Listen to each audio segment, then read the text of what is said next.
has been consumed. So we're going to try these modular functions, and I have any clue how it's going to work, but we'll see.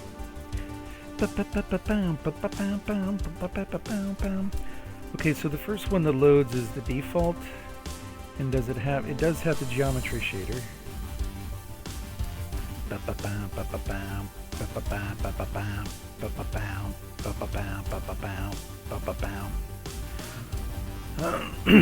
Excuse me. So in the vertex shader, there's just main. All right. In the geometry shader, we have hash 11 and main. Okay, that's cool. In the fragment shader. So let's do, excuse me. So first of all, let's do a thing here. So I know there's a way to do this.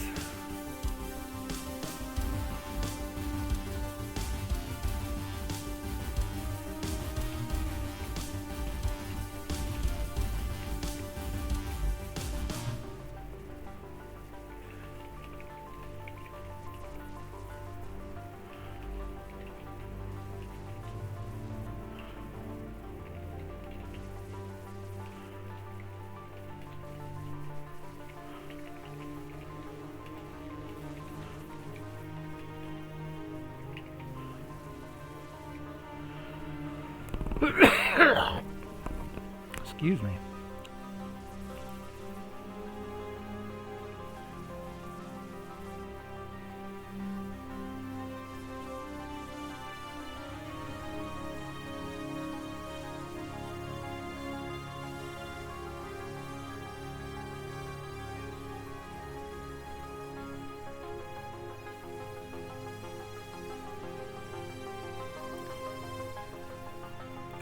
So what do you have to do?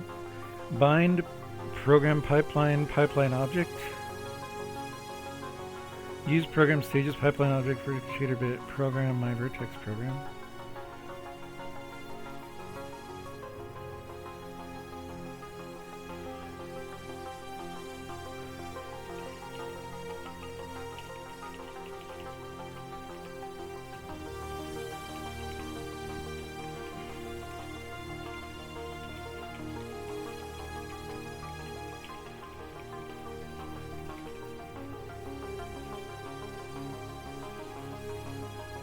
I don't know if that's the way to do it.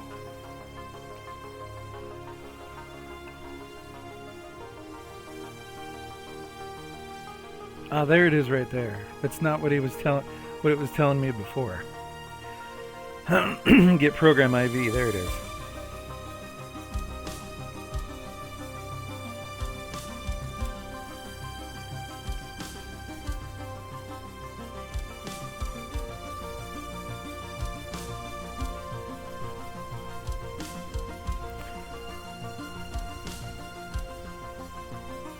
Oh, it just returns an integer.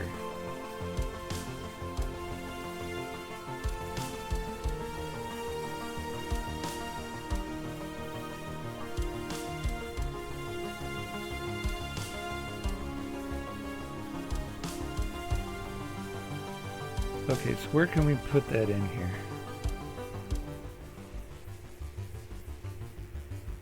Utility functions, yeah, right here.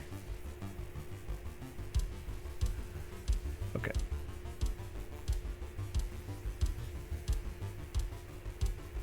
Oh, is that not a thing here? Well, we can find out which one it is.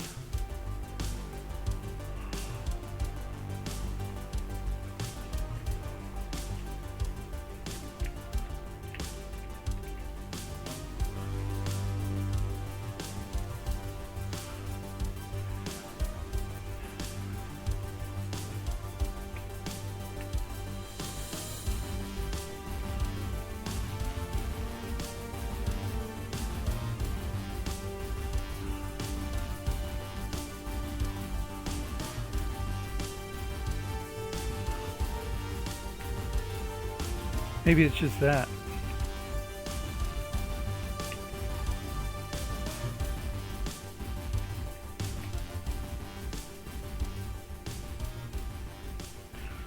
Alright, so let's, and then this we need to do a thing here.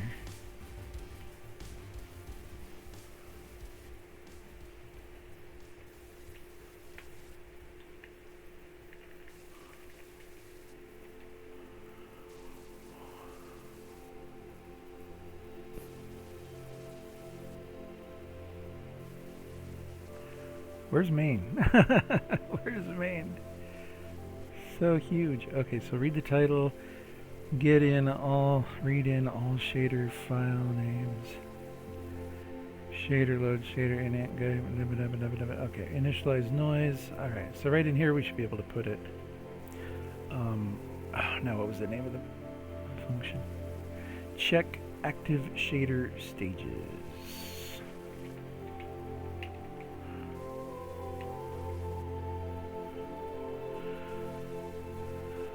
What?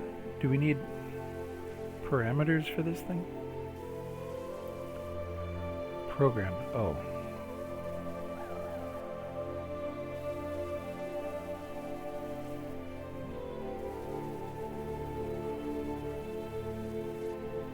SS shader.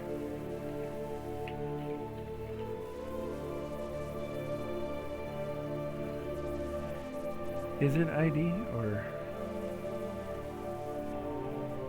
Yeah, it's just ID. Okay, but let's see how that works.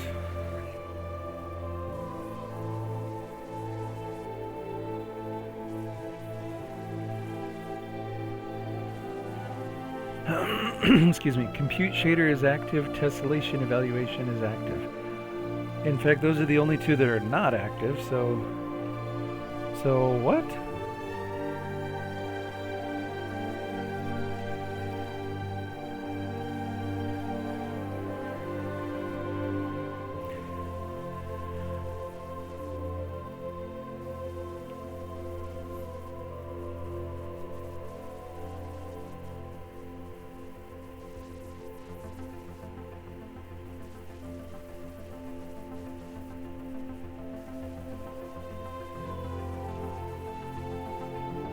Glue. Hold on just a sec.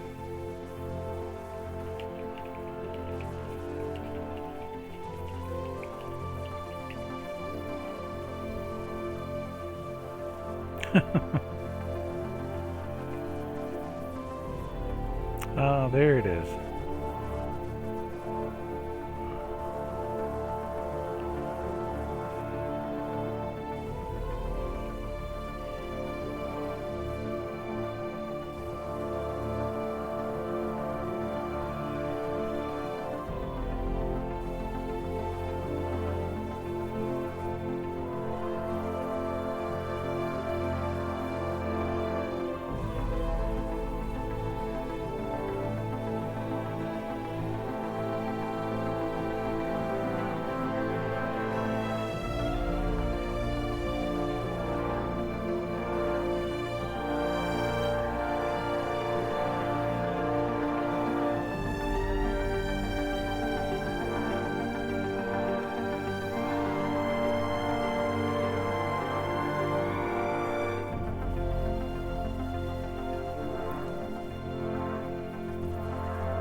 Now I get nothing.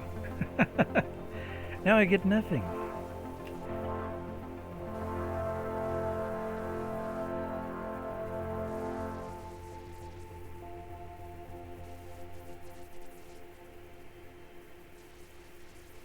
GL enum, size of stages divided by size of GL enum. Oh.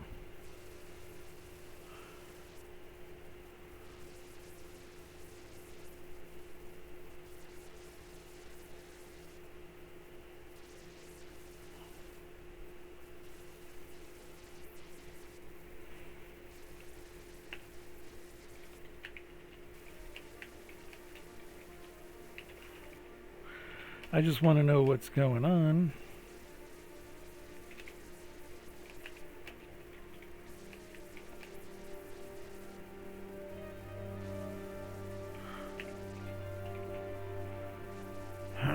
Excuse me. And we can just leave that. So are they all 0? It's what I'm wondering.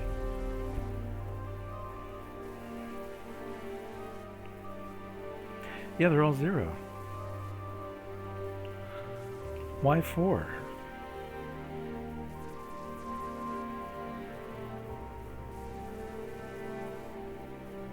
So, hold on just a sec.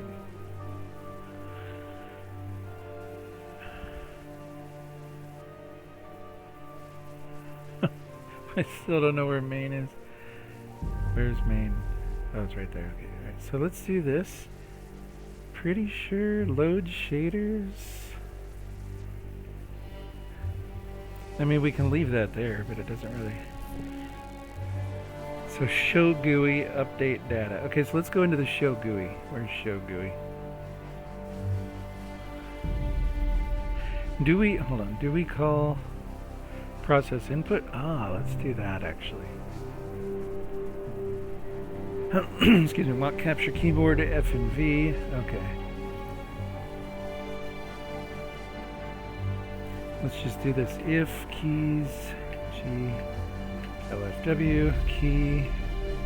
Let's just go 1. So if I hit the 1 key, then I want to do. Oh, don't do that. What the hell?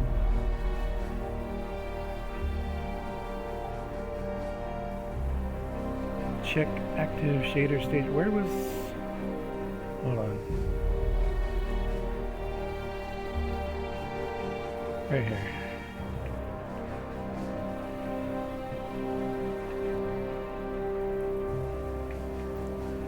Does that work? Process input has access to that? That's a global. Alright. Good, good. Just, let's see. Okay. V. Okay, we still get 0, so when I hit 1, do we have to be here and hit 1? Yeah, so we got, it's just 0. So the shader is working and it's rendering this, and it's still returning 0 for all of those. Okay.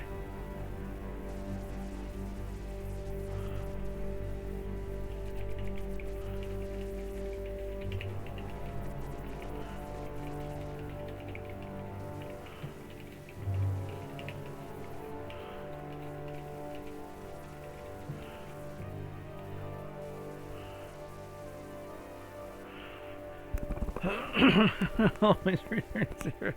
That's funny.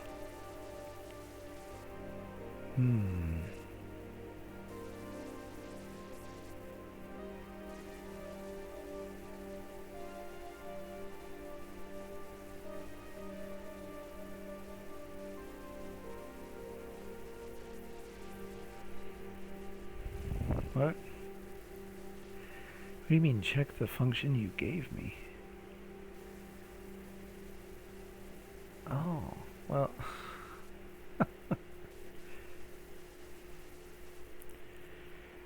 The enumerations for the shader stages, like GL vertex shader, GL fragment shader, represent the types of shaders, not the active stages. The active stages are represented by different enumerations, like GL vertex shader bit, GL fragment shader bit. Make sure you're using the correct enum when checking for active stages.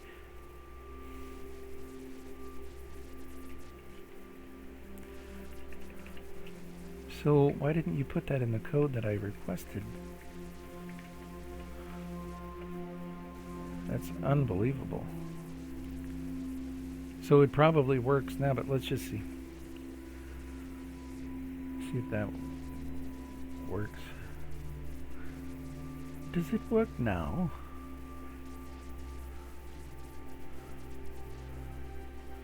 Vertex shader is active, tessellation is active. No, geometry is active for it. Yeah, no, that's not correct though.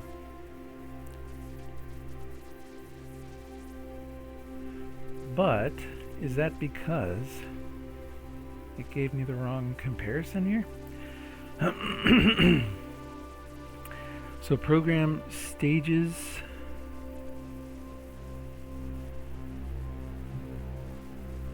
Stage names. GL active subroutines. What do you put in for stages? GL get program stage IV program. Shader type, hold on. Let's just go like this for a second. I really, when I was asking, I just wanted the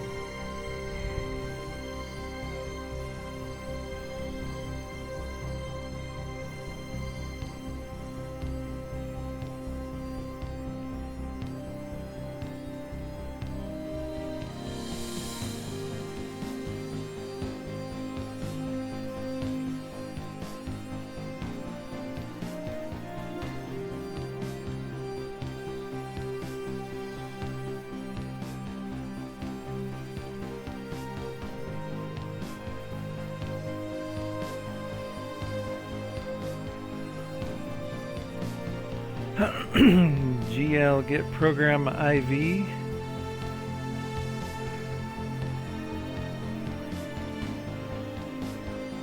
It looks like that does what I want it to do.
Oh.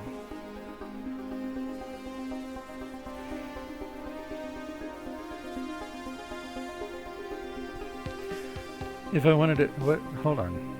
It's writing its essay. Let's let it finish the essay now. There we go. Get attached shaders. Excuse me.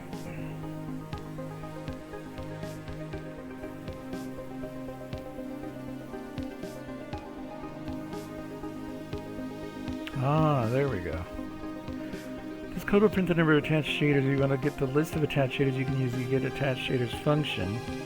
Shaders equals new num shader. So we do need to know the number of shaders first and then call this. Okay, so let's go here.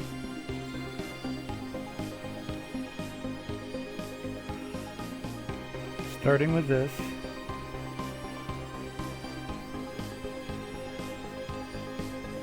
Number of attached shaders. All right. Okay.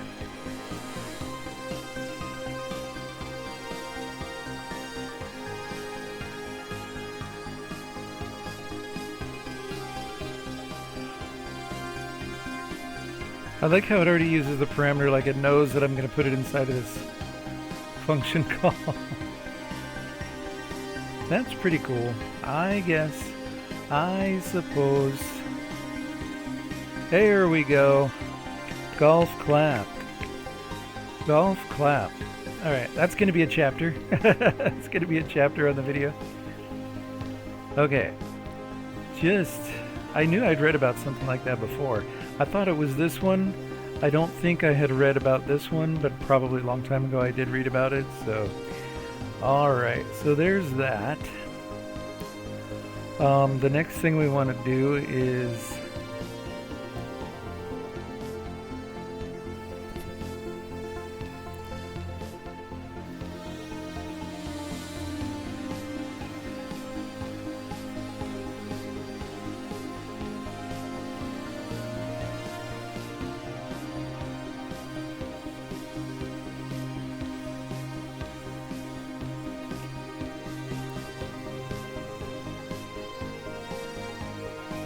So the only time, yeah, we can just keep track of that, but it's fine.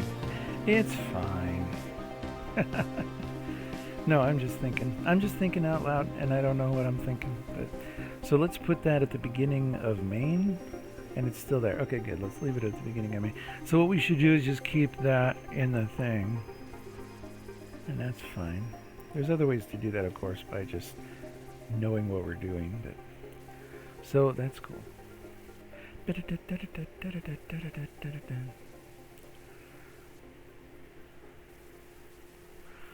So what I really wanted to do, max window. So what I wanted to do now is just look through each of the shader stages and look for all the functions, and then we'll just ignore the main when we get it. But we can, you know, we can isolate the main, it's fine. It's just, usually that's going to be useless for, see, in this fragment shader, we wanted to tell me all these functions.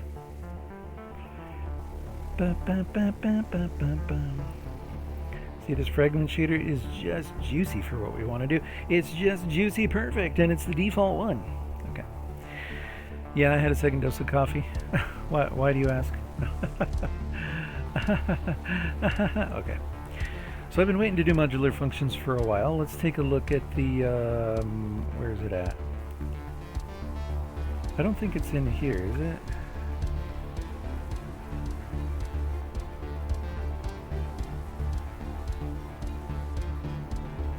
There's this, but yeah, okay, so it's in the thing. Hold on.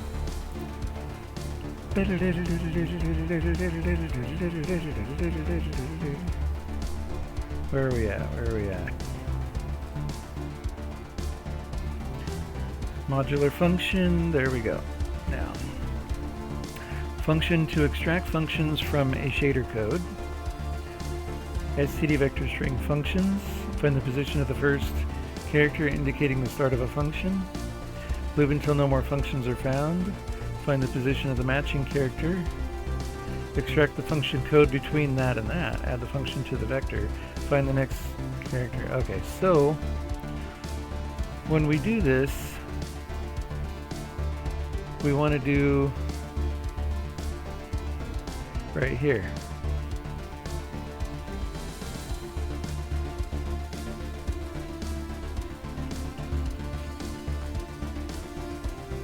So then first would be the return type, name of the function, parameter list, the string of the function,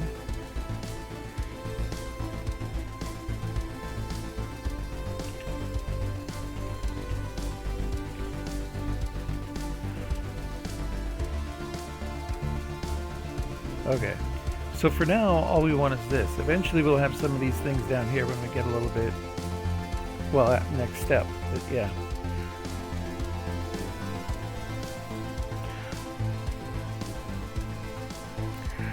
So let's work on getting the return type, the name of the function.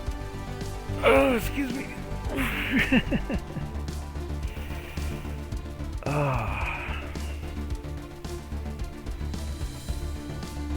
Sorry about that.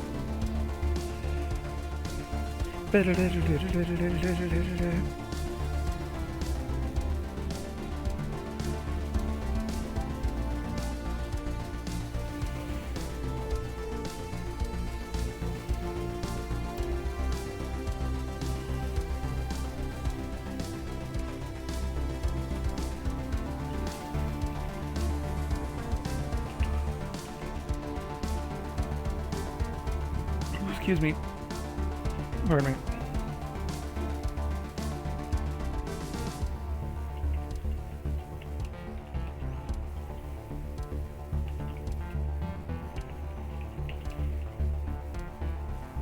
Wait, how do I describe parsing?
Each function is defined in one line. What does that mean? That's not the case. That's not the case. Oh, defined in one line, right? Meaning the return type, the function name, and the parameters. I don't think any of them are more than one line, so.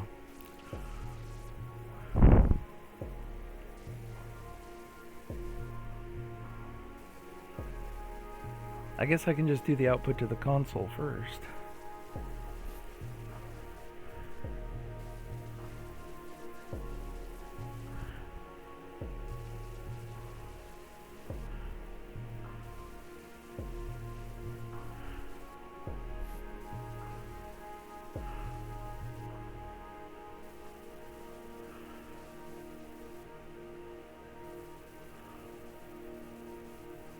IOStream string vector SStream. Do I use SStream?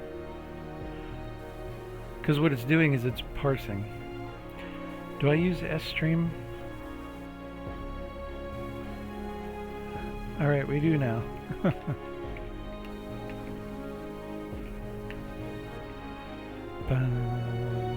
Okay, so shader function. Return type, name, parameters, function string, shader stage. Perfect. So let's use that. Actually, let me copy all this. That's looking good. Hold on. So where was our last text file? We don't need that anymore. Copy it all over.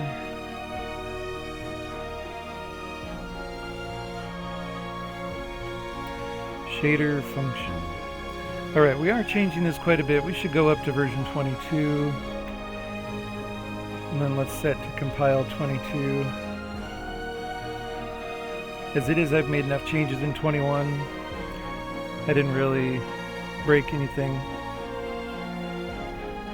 Okay. So we got SStream in there. Shader group. Title. Okay, this is the shader group vertex. Okay, so let's go here. And we're putting that in. Okay, shader function. There we go.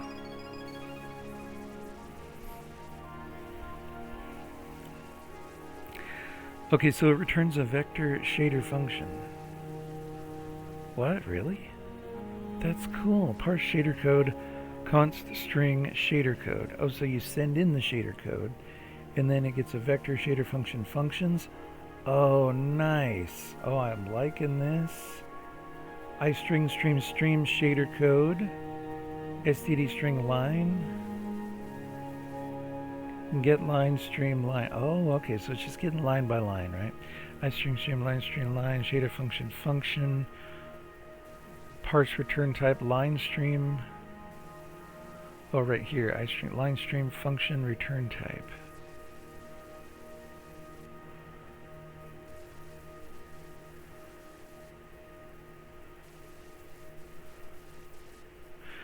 String, function name with parentheses.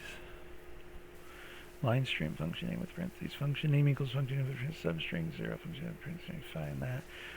Parse parameter string function name with. Oh, it goes through all this. All right, well, let's see what it does.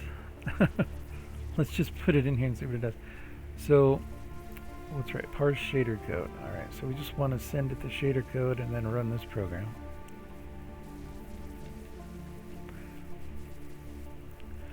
Because that looks like it'll do something. Okay, shader code equals void main. Shader code, shader functions, something parse shader code. Return type, name parameters, endl functions, string, shader stage. Well, the shader stage we'll know because we'll be sending in the string from that particular shader stage. So that's how we'll know what shader stage it is. So that we're not actually going to compute that. We're just going to know that. Hard-coded into the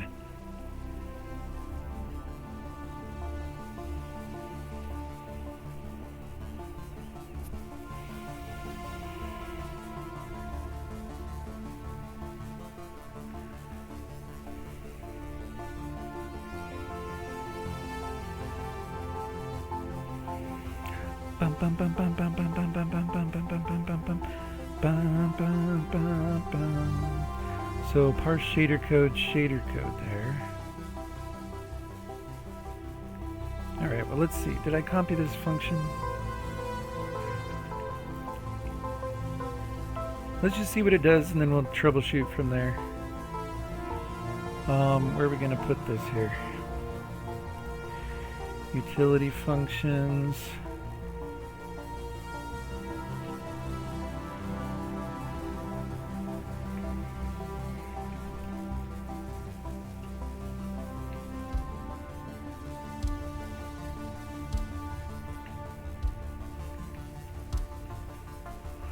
Parsed shader code, we don't need the name there.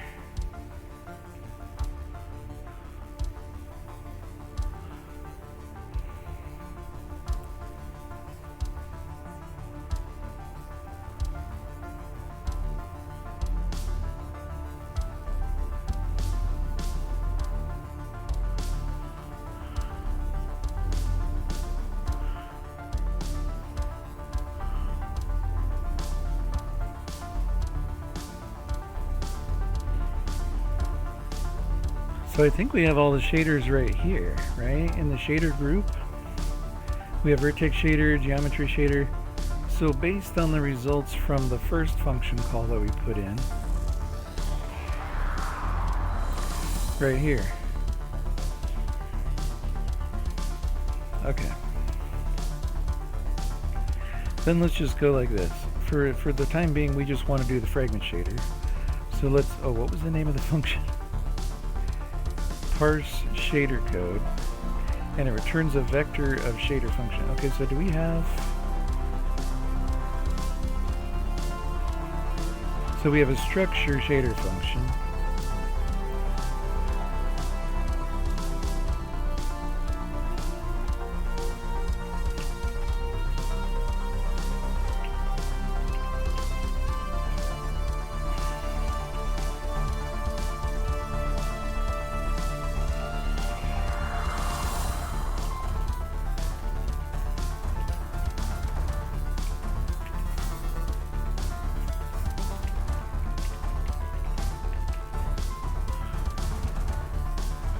Okay, we do now. Test one.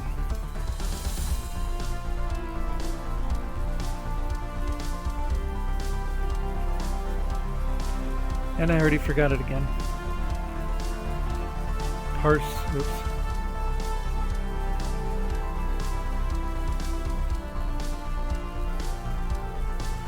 Parse shader code.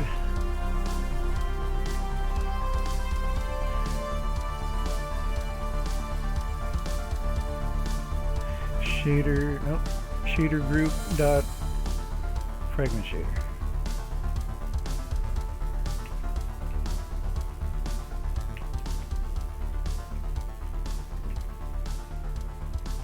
Why, what's this? Groups? Hold on. Init shader group loading and save. Oh, it's groups. Groups.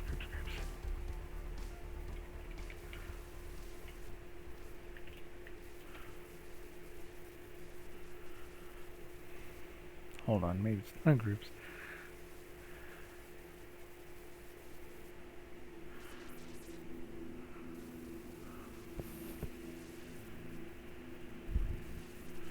Vector shader group groups. Oh, it's a vector of shader group. Oh, that's because that holds all the groups.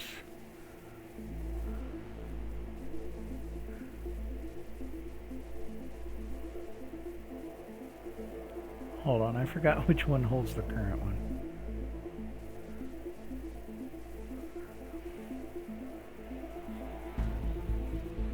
Which one holds the current one, Jeff? So in ShowGUI, where's that at? ShowGUI. In here, when we go to Modular Shader Playground, the shader editor, cancellation, fill, depth, everything, blah blah blah.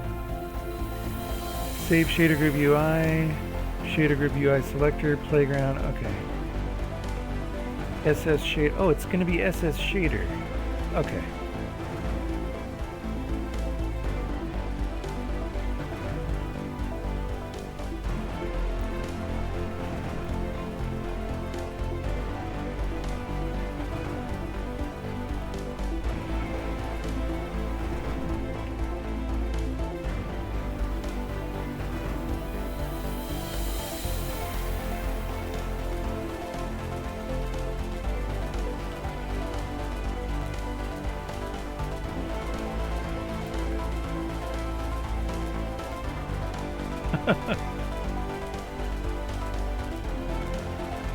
Sorry, this.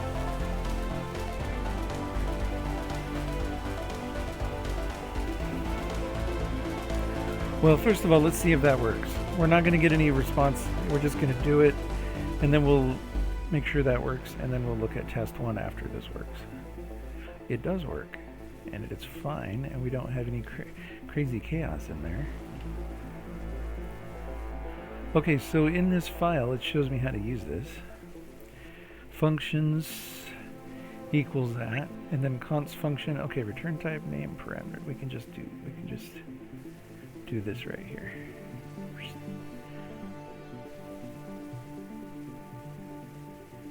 So right there, we can put that in. So shader function, actually, this one's got to be test 1. So then function.return type, cool. Name. So let's see if it does it, see if it works. And then we're going to get a list of all the functions though. It looked like it worked. Oh my gosh. Cool. Okay, return type color. Oh, that, so it's not working, but it's close. It didn't look like it was doing the right thing. I just wanted to see.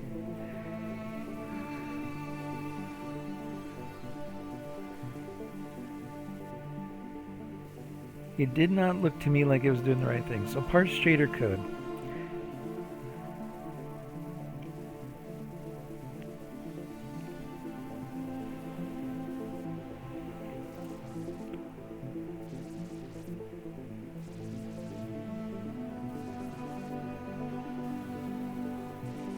Alright, so the first thing we have to look at is this here. Parse return type, line stream. See, this isn't return type. Let's run it again.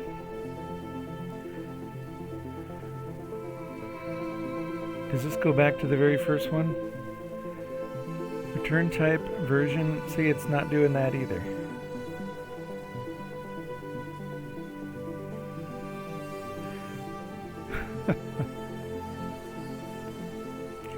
So let's get a small example of some shader code.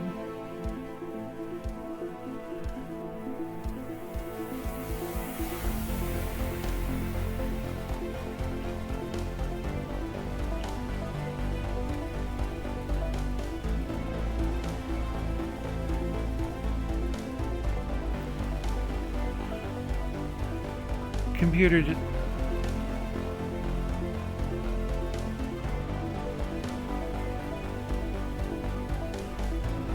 wait, how big is that file? It's pretty big, but whatever.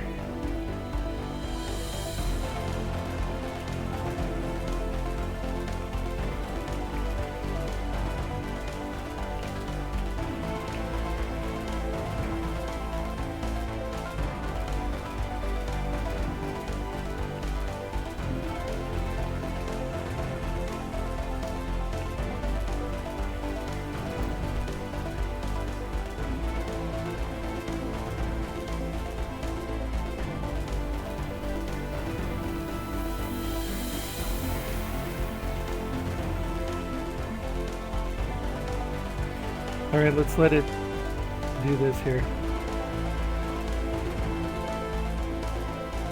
Looks like we're going to learn a bit more REGEX. That's kind of good because I like REGEX.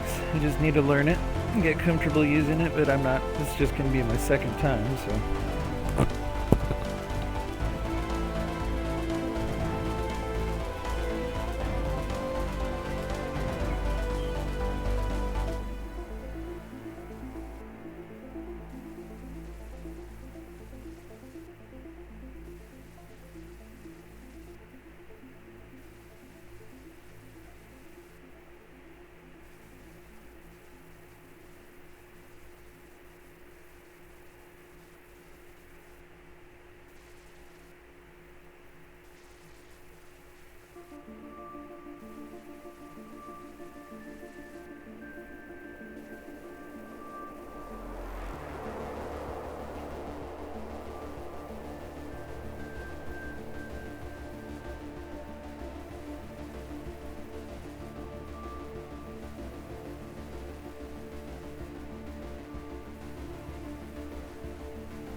All right, let's take a look at what we got here.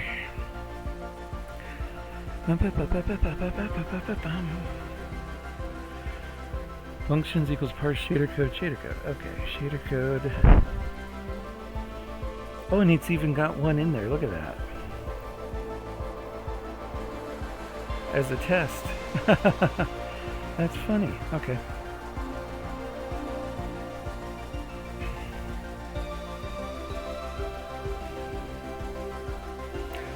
I know I should just rewrite over that, but I'll just keep it for now.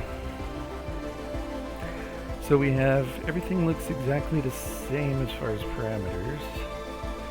It's just the regex and stuff there. Where are we going with this?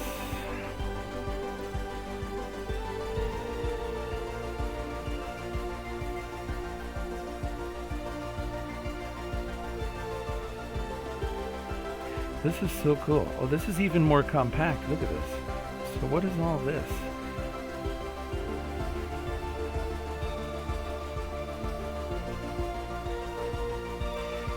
Const iterator search start shader code begin. C begin. Okay, regex search start shader code C end matches function pattern. Okay. Shader function return type equals matches one dot string. Oh, matches is an S match type. Okay. String matches, string of matches. Interesting. Matches 1, matches 2, matches 0. Return type name shader stage. You need to determine the shader stage yourself. Thank you. Thank you very much. Parameter string. Okay.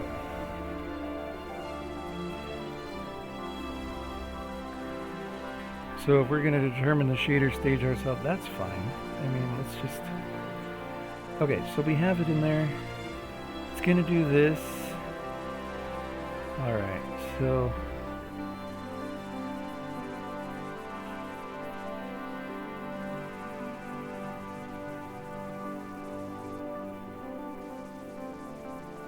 Shader code, shader function, same thing. Okay.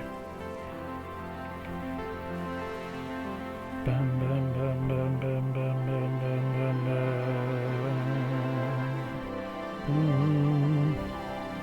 Oh, that looks a little better. Return type void, name main, parameters void, function string. Oh, and it's got the whole thing, including the name. I like that. Return type vector3 name A. Oh. Parameters int n. I like this. I'm liking it. Okay.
Okay, so the R quotes, oh, that's the whole thing, is a C++11 raw literal string. It allows the string to contain backslashes and quotes without needing to escape them. Okay, then we've got parentheses for the thing, and then parentheses /W plus matches one or more word characters equivalent to smaller lowercase a to z, uppercase a to z, 0 to 9 symbol. This is used to match the return type and the function name. /s plus matches one or more white space characters. Slash and parentheses slash match the literal parentheses that and that. Oh, I got you. So slash open parentheses slash close parentheses. Well, that's used there. Okay. Parenthesis dot star question is a non-greedy match for any characters. It's used to match the function parameters. The question makes it non-greedy, meaning it will match as few characters as possible. Greedy means it matches as many as possible? Okay. Without the question mark, it would be a greedy match who would match as many characters. Okay. Dot star, I got you. So, and then the slash s star matches 0 or more white spaces. And then the last part, slash bracket parenthesis, oh wait, squiggly, parenthesis bracket, caret, and, well, anyways, all that, matches a pair of braces, oh, open brace, thank you, and any character between them that are not a closing brace. This is used to match the function body. So the regular expression, oh, can we scroll there? Will match a string that starts with one or more word characters, the return type of the function, followed by one or more spaces, then one or more word characters, the function name, then a parentheses, then any characters, the function parameters, then a close parentheses, then 0 or more spaces, then a brace, open brace, then any characters that are not a close brace, the function body, and finally a close brace. The std matches line is used to hold the results of the search. Each parenthesized sub-expression in the regular expression, each parenthesized sub-expression in the regular expression, the parts in parentheses ... corresponds to a group in the match results. For example, matches 1 contains the match for the first group, W+, which is the return type of the function. Similarly, match 2 contains the match for the second group, W+, which is the function name, and so on. I hope this helps. Let me know if you have any other questions. Okay.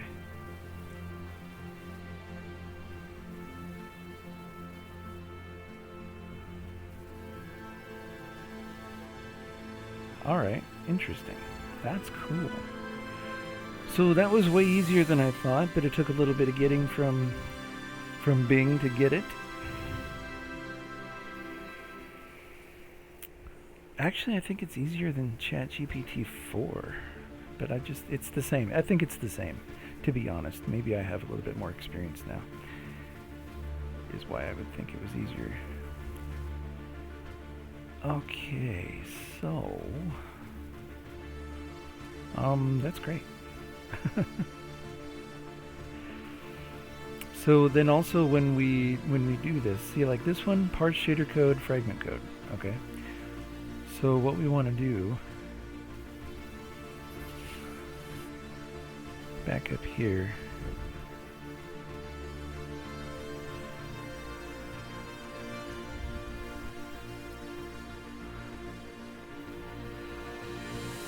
Let's send in a string, const std string. So we're just going to call that, is it the address of? Yeah, we'll just call that the stage. There. And then shader stage equals stage. Can I do that? Let's just try it. Determine the shader stage yourself.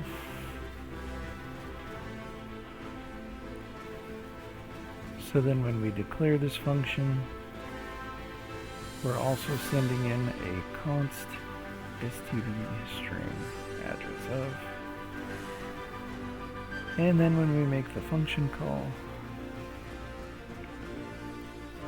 in this particular one, it's just going to be fragment. Dun, dun, dun, dun. What was it before? Did it say to do in there? Alright, this is fun. Let's do it again. This is so cool. Because this is the next step in the space trader, I tell you right now. Shader stage fragment. Okay, so now we can save these to a file. We can save all of these to a file if we want.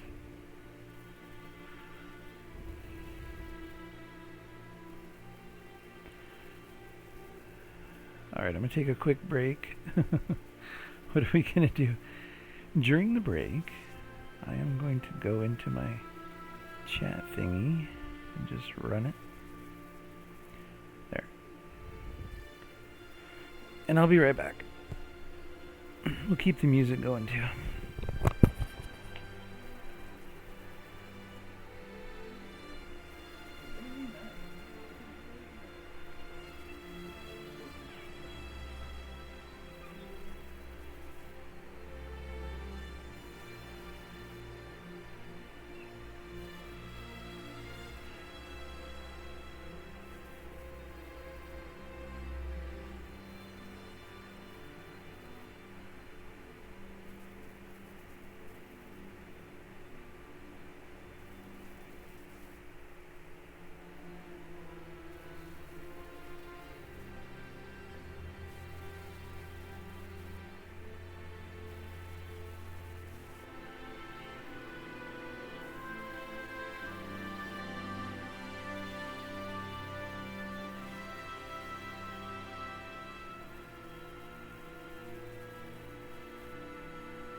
I like how it just shows just chat game 101 right in the center.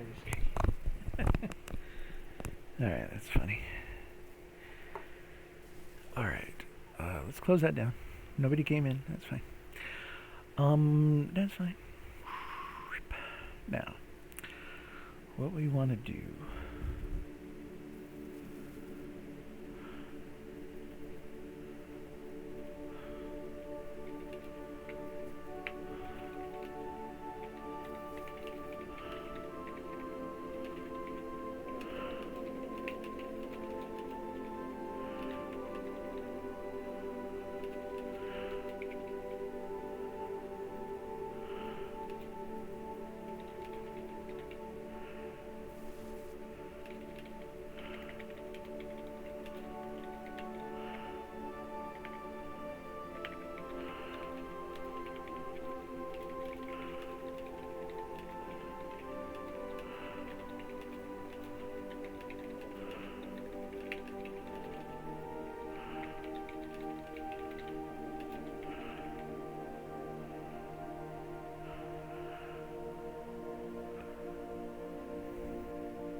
Sure, I can help you with that.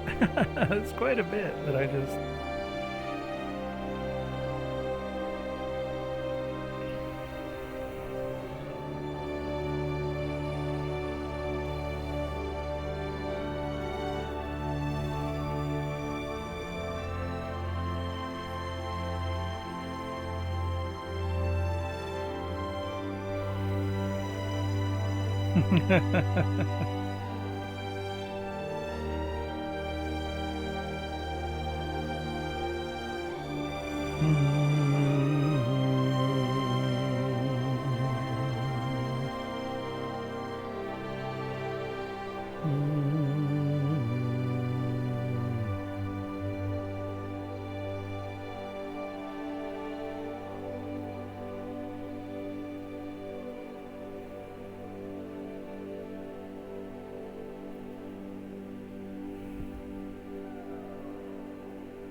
This code will parse the shader code, save the unique functions to a file, and display the functions using IMGUI. If the save functions file saves the unique functions to a file, it uses a std set to ensure each function is only saved once.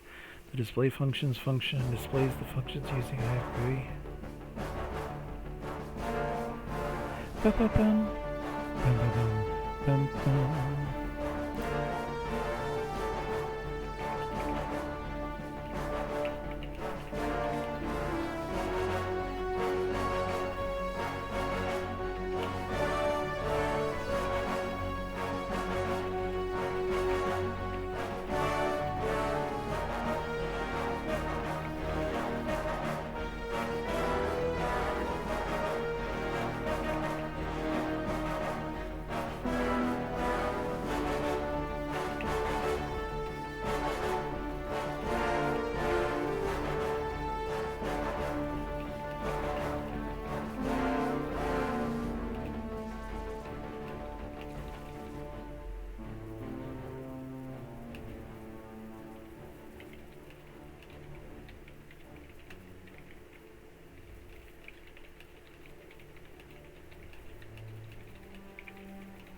Bum-bum.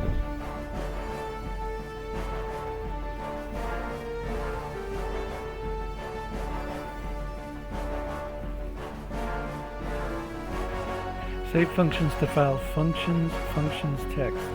In your renderer, display functions. Okay.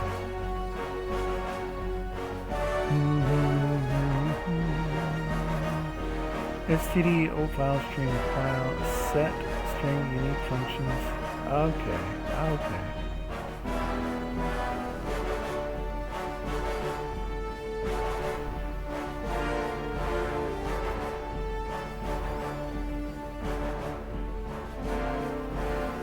IOStream string regex vector fstream set imgui.h.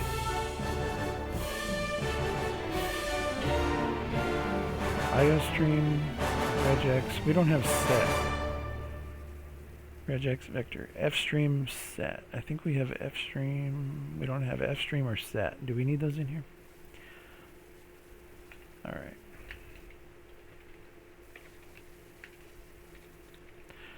How come we don't have FStream? That's wild. Because we already do saving, so.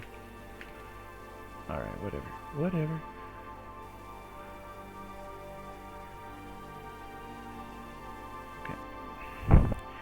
Shader function, parse shader code, we already have that. Load functions from file. If stream file is open, fail, okay. Shader function, function, string line, get line. Parsed functions equals parse shader code, line. What? Functions insert, functions end, parse functions begin, parse functions end. Return functions.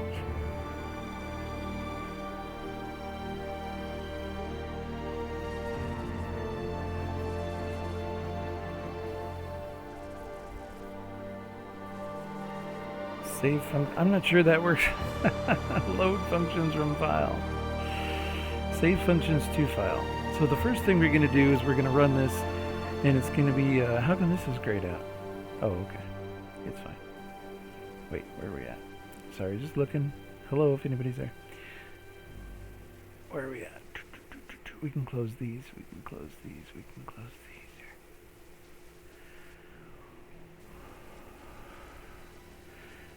Unique functions, okay, whatever, display functions.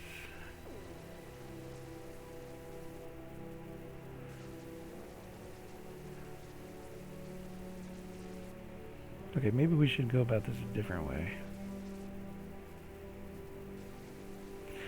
So it's easy when I load and save the shaders because it's just a text box in IMGUI and it's just a file that I'm saving. But when we're dealing with these shaders, oh, actually, yeah. So no, that's fine. Let's run this again. Just a second here. I don't want to have a separate file for each function.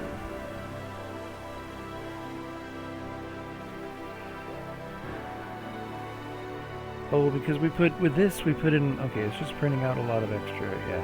Return type void, parameters void, name, main, function string. There you go. Okay. So what we want to do is,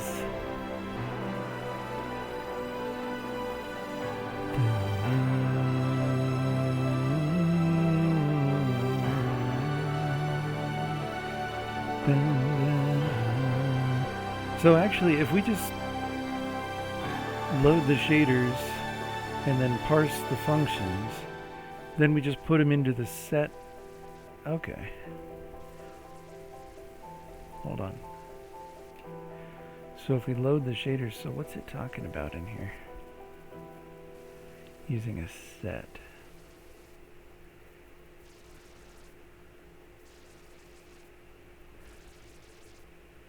This doesn't work. This load functions from file. I don't know what it's trying to do there.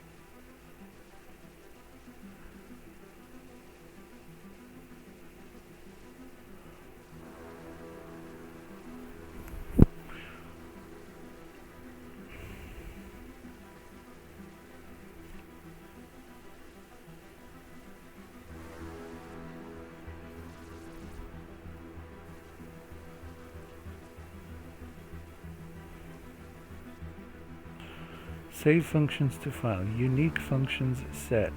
Const shader function functions. Unique functions insert function to string. Oh, okay. For const std string function string unique function. So the thing is, basically to get, okay, let me think about it. So basically to get all the parsed functions, we just need a text file that we can load and then throw to that parse functions code. We don't need it to be formal, fancy. It doesn't have to be, yeah. So we just need a flat out text file. Okay. And then when we load them, we make sure we run it through something like this and make sure it's a set. So, because it was saying that set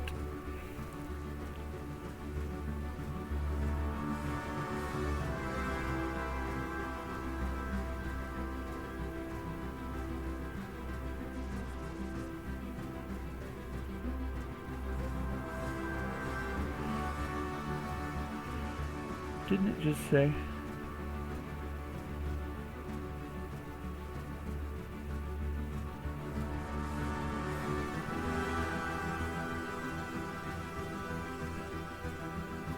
Oh, okay, so that's fine. It was talking about the set before. But a set cannot contain a duplicate, right? So, isn't that what it said up here?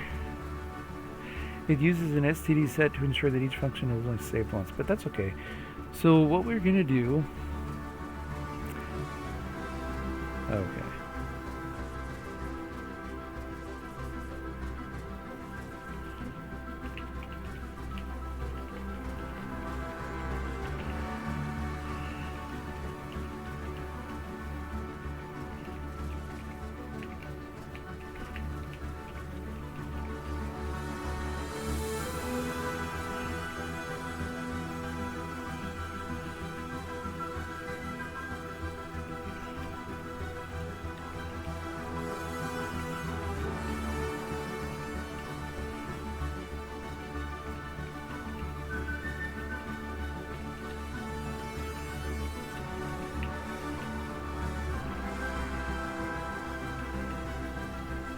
Wait, okay, so hold on. I don't even think I need anything more. Because when we load it up first...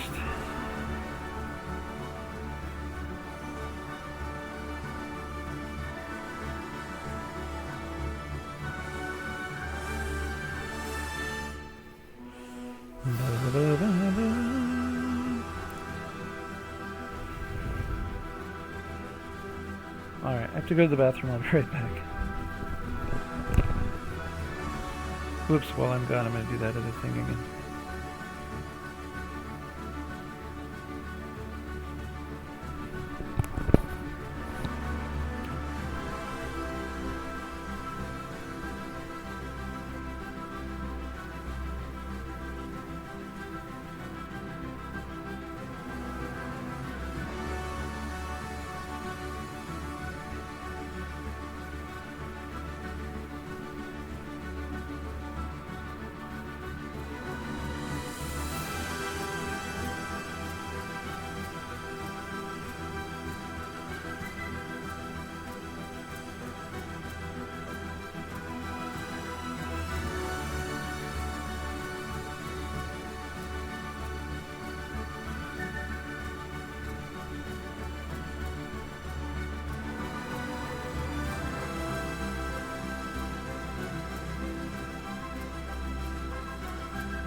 Okay, let's keep going here.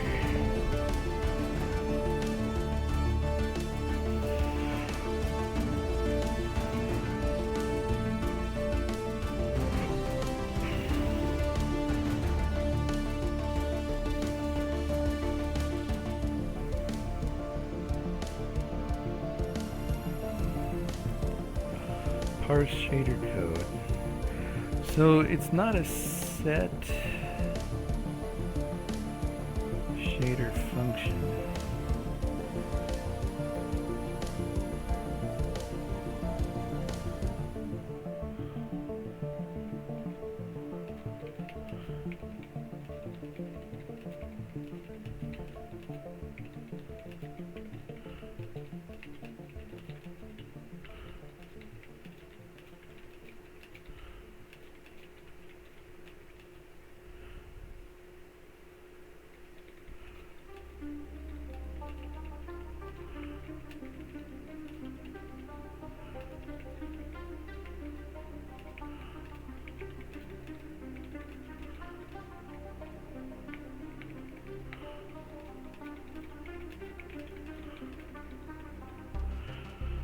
Pretty sure that I already know the answer to this.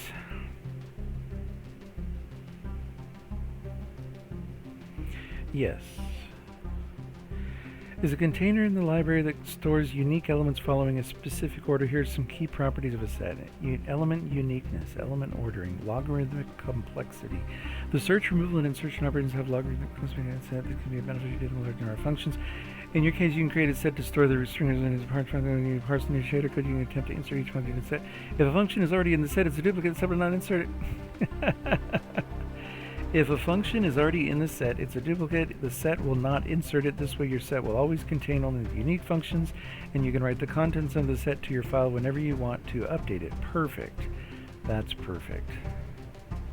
This way, you ensure that only unique functions are written to the file. I hope this helps. Perfect. That's perfect. Okay. So when we go into, all right, so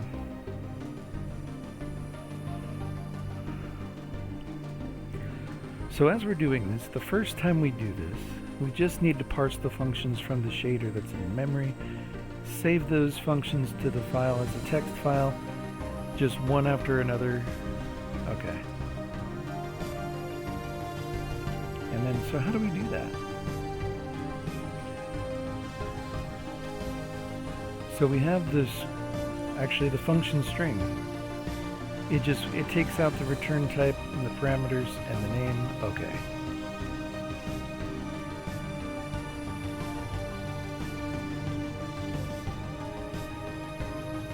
Oh, I get you. Okay,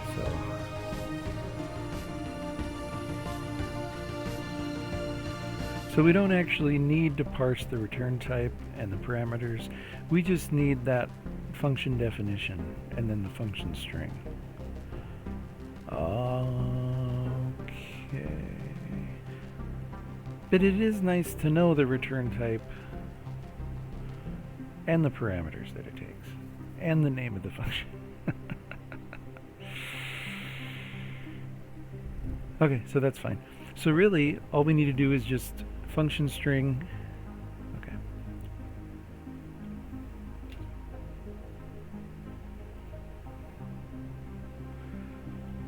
All right.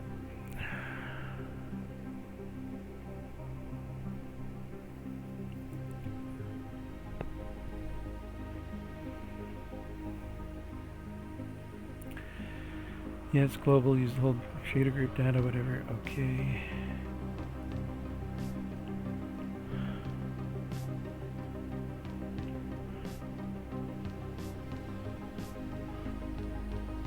std set string unique functions.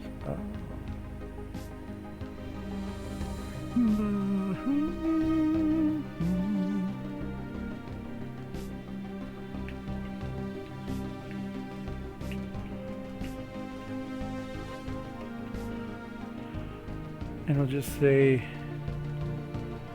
modular functions.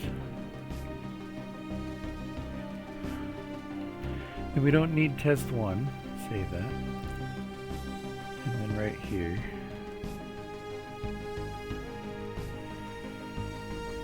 check active shader stages, that's fine, and then parse the code, and then right here, okay, so hold on. So this, what happens here is the program will load the default settings, load the shaders, compile, link them, and everything. Then we get to here. So the first thing we want to do is actually load from the file. So load up the file, send it to this thing here. Let's just do, for now, we're just going to do fragment shader functions, because that's what Shader Toy is all about. So we'll just do fragment shader functions, and then later we can upgrade it, or even later in this stream. Let's see. But for now, we're just going to do fragment shader functions. So parse the shader code from the fragment code. Okay, so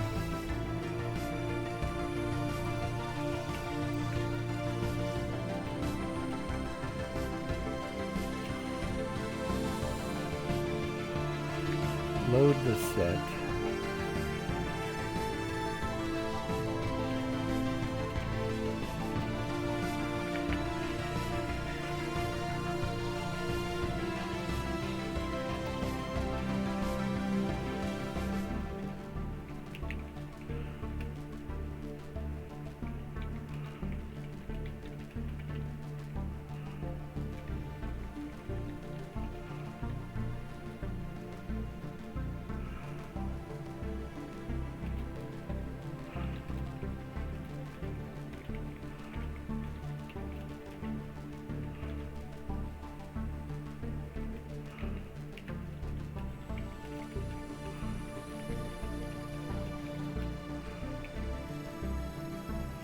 Oh wait, what if somebody changes a function?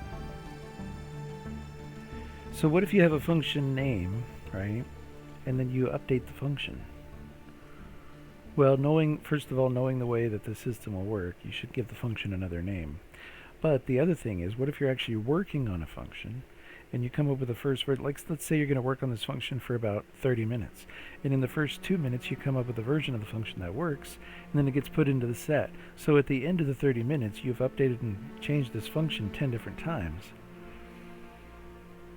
So maybe we shouldn't be doing this every time the user...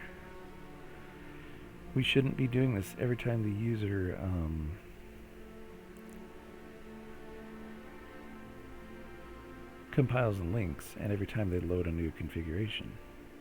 Maybe we should have a special button just to take the current configuration, the fragment shader, parse those functions, and add it to the current set in memory, and then update the file on the... Okay. Alright. This will also be done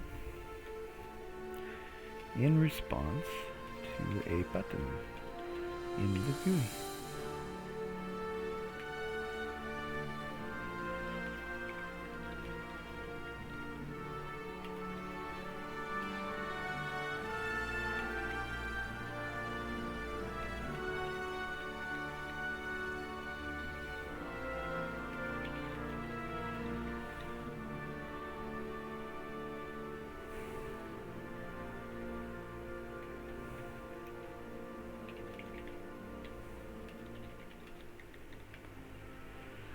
Okay, so that's fine.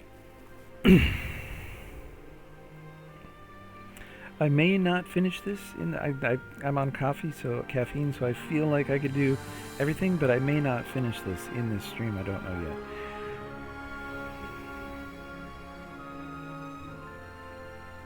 I'm not sure. Parse functions from the current shader. Attempt to add to set in memory. Okay. So what does this do?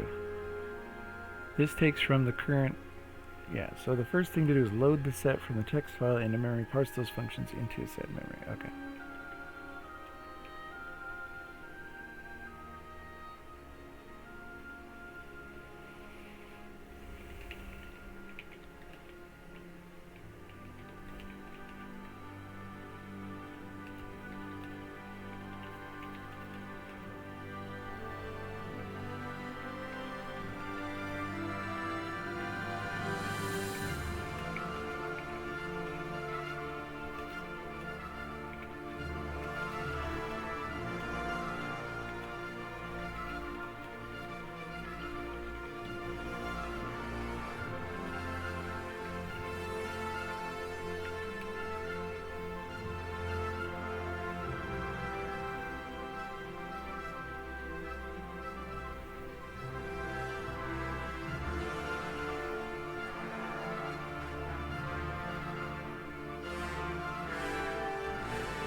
This code assumes that each line in the file is a unique function string. Okay, that's not...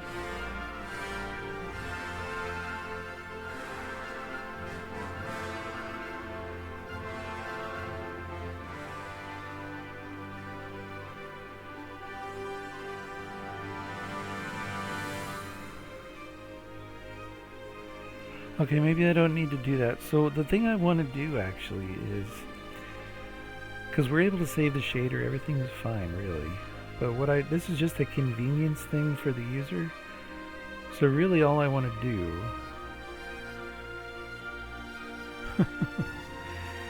let's just deal with the first time the user hits the button. Oh, I don't know. I can't think. No, the first time the user hits the button to do this.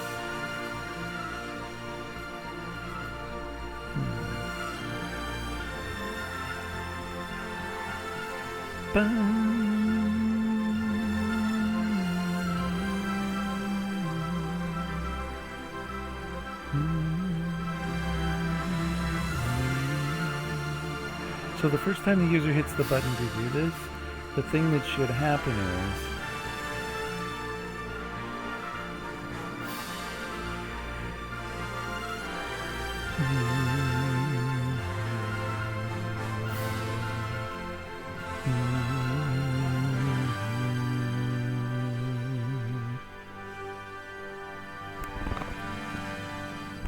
excuse me. Hum.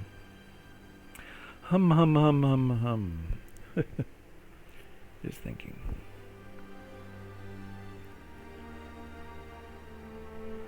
Caffeine is affecting me. I think I'm crashing. So soon. Alright, oops. Here.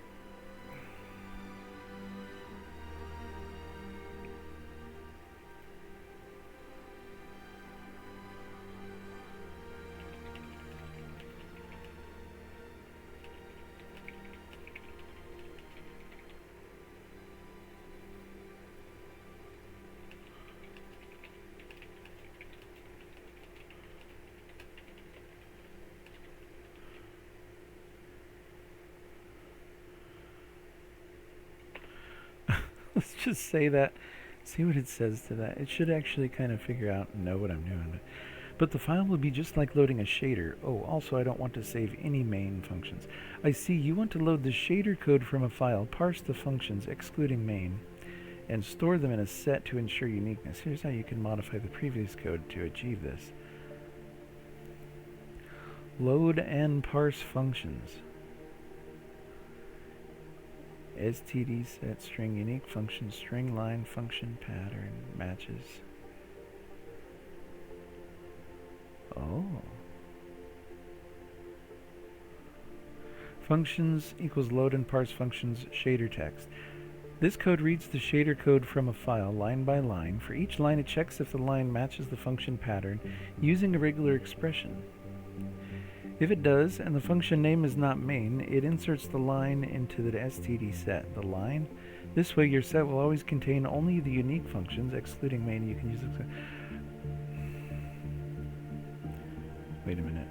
Parse shader code. Let me look at parse shader code for a second. Maybe I'm just not understanding the fundamental thing of what it's doing here.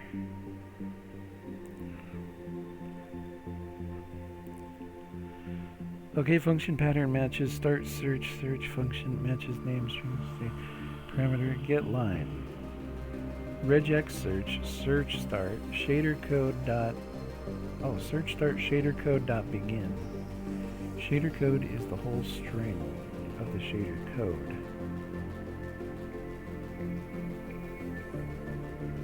So when I load, okay, so what I need to do is look at, yeah.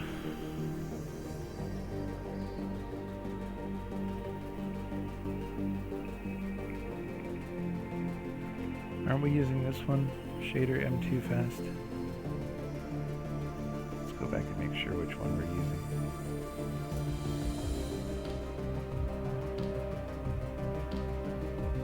Where is it? What is it?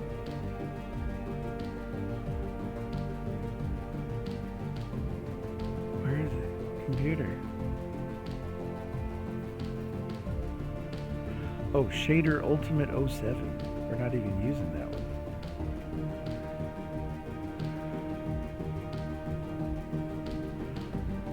Learn OpenGL. Shader Ultimate 07. There was, oh, I remember that now. Vaguely.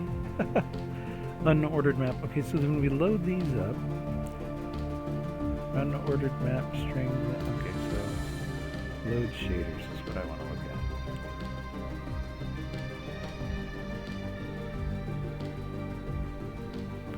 Handle shader type, shader path type.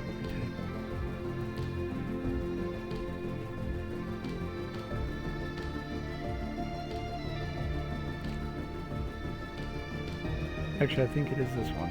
Shader file open, string stream shader string stream shader file read buff shader file close. Shader code equals shader stream dot str.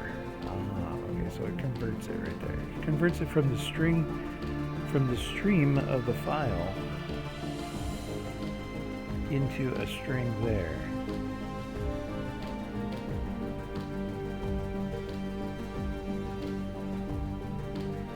So that's what we want to do with the modular functions file, is open the file, create a stream, read the buffer into the stream, close the file, and then convert that into a string. So we want to do this. There we go.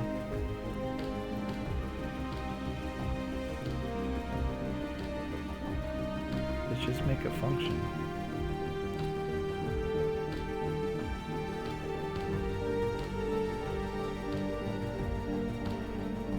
We'll make the function here. What was that?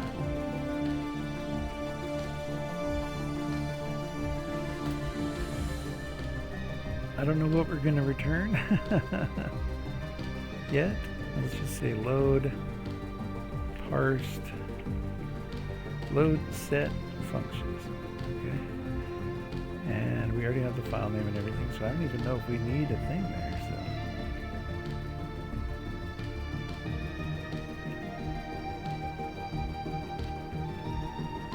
Load shader code from file. So load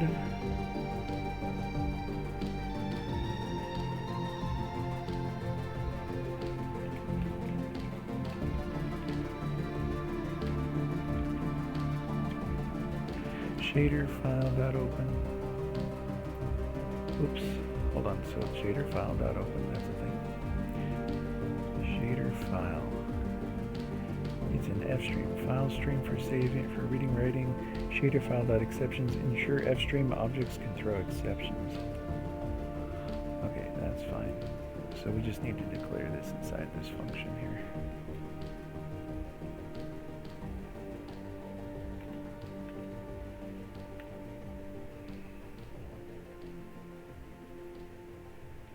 I'm going to change the name of it just because having the same name as that. We're going to call it set file so I can see everything where the set is loading. Shader path, right. Okay, and this one will be set file.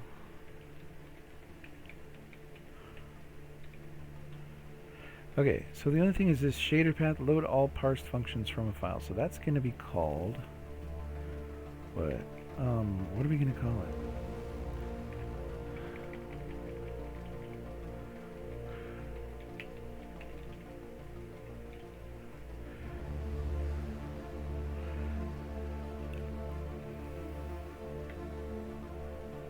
Okay. So when we load the set functions, shader code equals shader stream. So all those parsed functions that we've saved previously, if it exists, right, we'll just go right into the shader code string, and then shader function modular functions, right, is going to equal parse shader code stage. We're just going to go with fragment because they're all from the fragment. And then the shader code, we're just going to go shader code. It's got the same name too.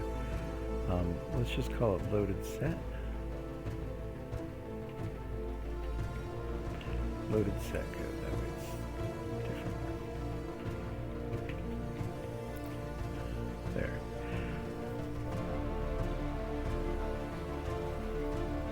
Vector shader from okay, except for this is going to return.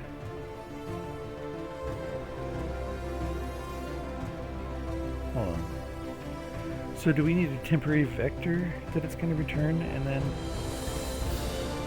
wait, because the only time it's ever going to have anything is going to be a set. And then when it parses the shader code right in here, functions.pushback function.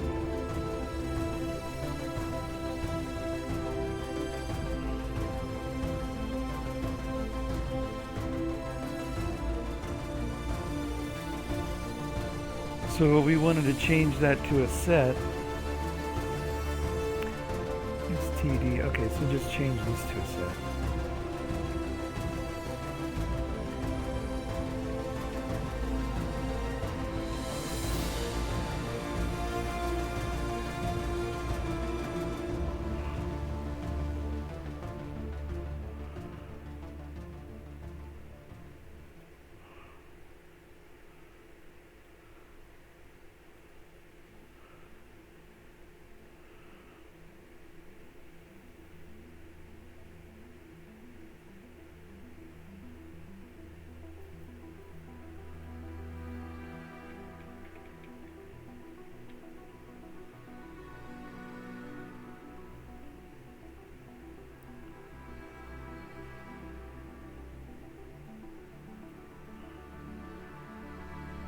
Where's test 1?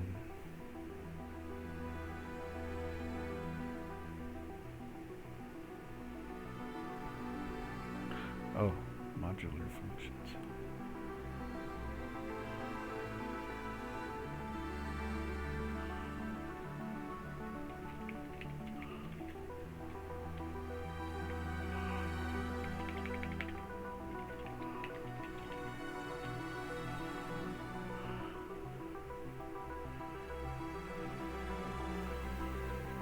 Okay, so the first thing it's going to do is going to initialize that modular functions.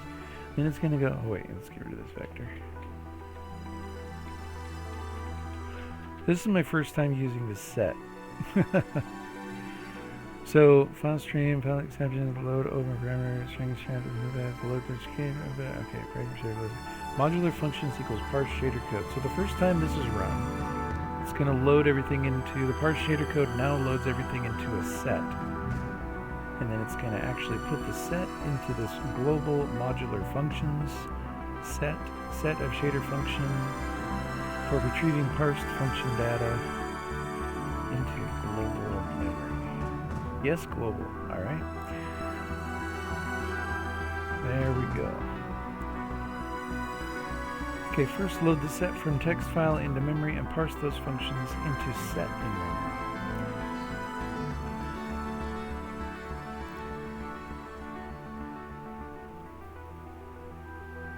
So modular functions, which is a global variable, is automatically referenced in there. Alright, so load set functions.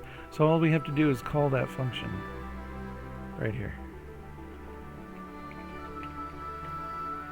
Right there.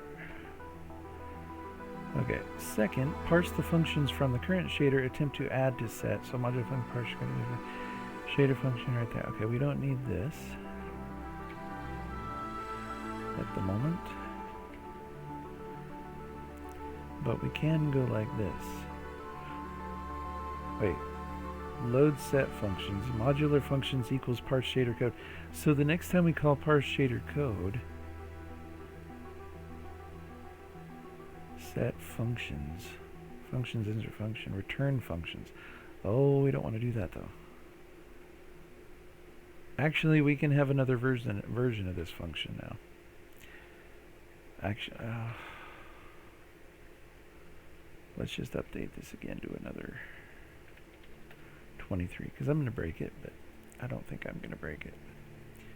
Just making sure.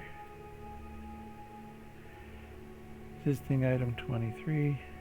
Okay, so now instead of returning the set, we're going to return void.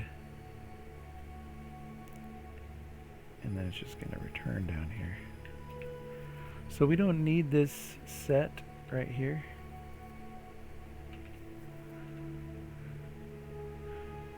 We just need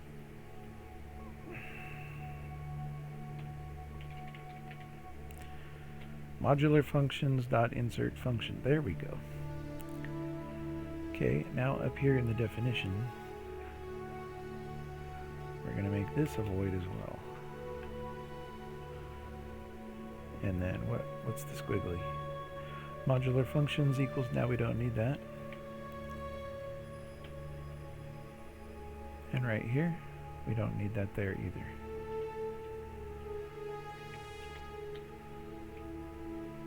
Okay.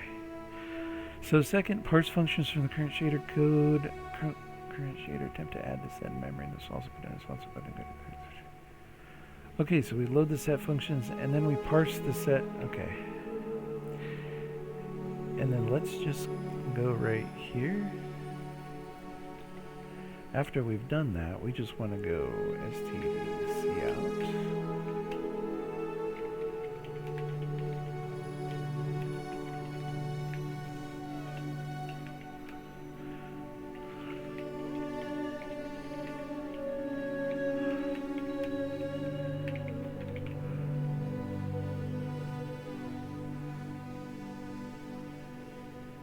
And that's really cool because then we have the function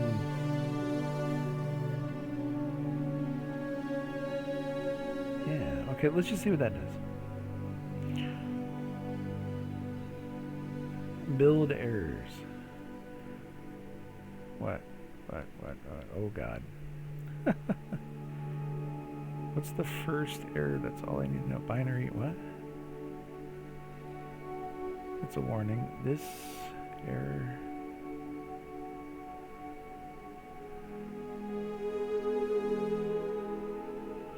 What? What is happening? Wait, this one's 23, right? And that's 23. Okay. Hold on. Let me shut it down. Start it up again. Save those. Just save. Computer, save them. I don't care. Just save it. Save it. What are you doing? Just save it. What are you doing now? Oh, good. There we go. What was going on with that? I do not like that at all. First a weird error that's like billions of pages long, and then... Alright, now let's see.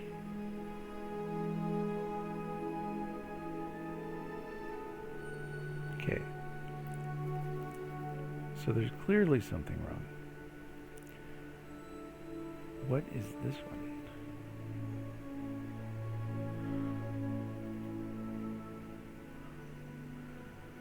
Compiling source. Okay, something is wrong. Why? Really? Hold on.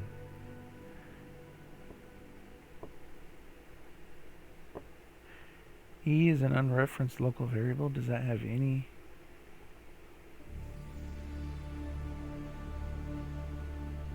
E.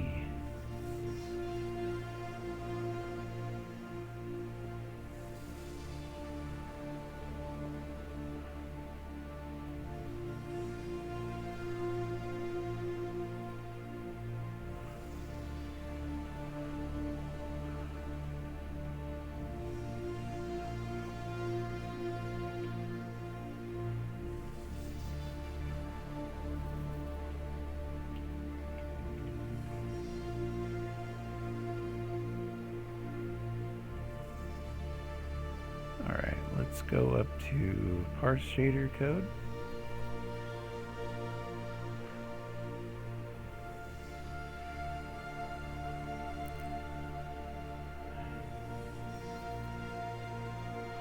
Oh, it could be this here. Wait, see, this is a different name though. File stream, exceptions, open, close.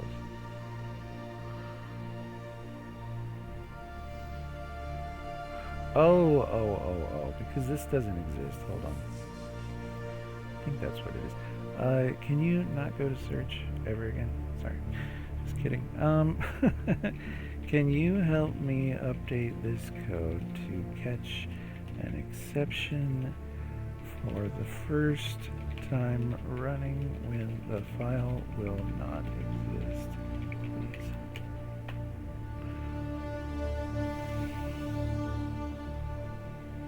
Alright, I'll be right back while that essay gets written.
Alright. Okay, sure, I can help that. You can try catch back.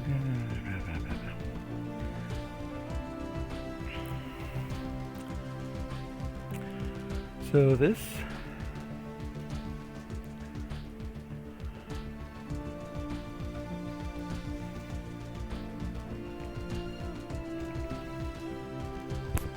oops. What is, oh. Set file parsed functions.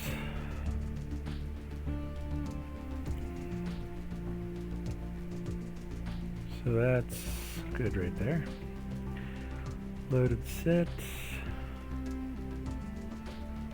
Uncomment the above line and replace with your function call. What do you mean?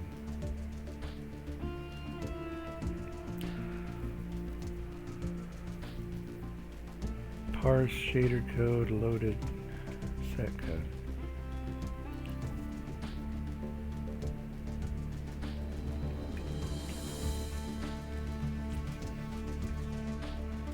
Why did it comment it out?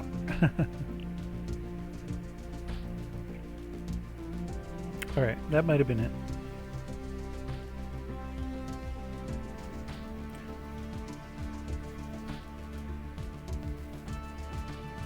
Okay, I don't think that was... Yeah, it's something to do with... I bet you it's this right here.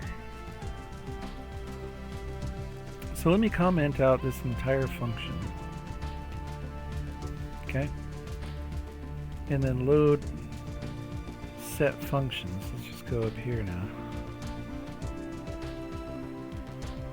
Oh, did I not declare it up here? Okay, alright. Well then I don't need to comment it out at the moment, but it is a... Hold on. It is a void function, so... Tell you what, we'll put it in and then comment it out. I'm pretty sure that's the issue. Oh, and then the function call later. Hold on. Hold on.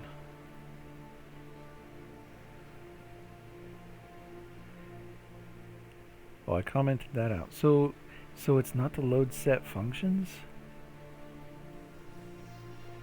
What are we doing here? Is it the parsed shader code using the modular functions global set? Why would that be? Why would that be? Function return type shader stage equals stage, parameters string, parameters functions, function parameters pushback, shader function function.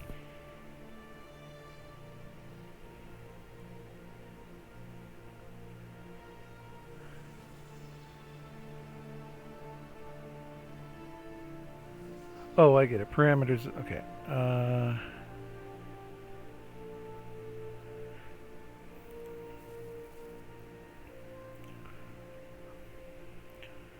It's a vector of strings. Okay, that's fine. That's fine. It's fine.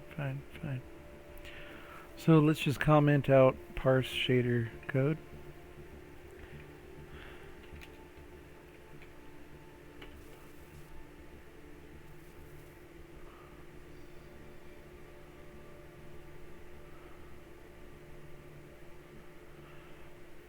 Okay, so for some reason, it does not like that we're back to there and it works, but it doesn't like the fact that the only thing that I changed about this code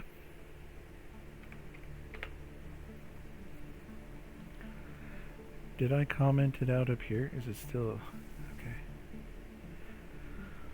So parse shader code.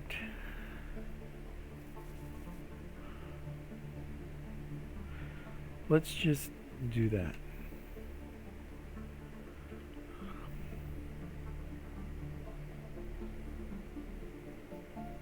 Okay, so I'm not doing the insert right. Here.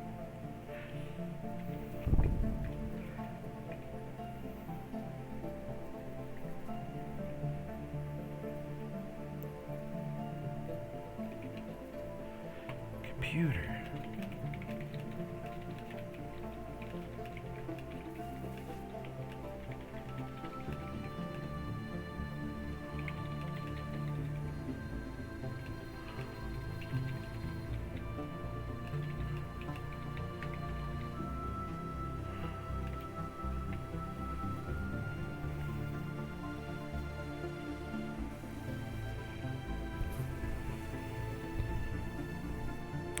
Alright, here we go. The issue you encounter is likely due to the fact that set requires a way to compare its elements to maintain it. That's exactly it, because that's the error that it's okay, finish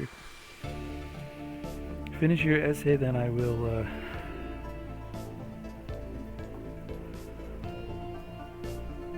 Oh, is this where I have to override an operator or something? Okay.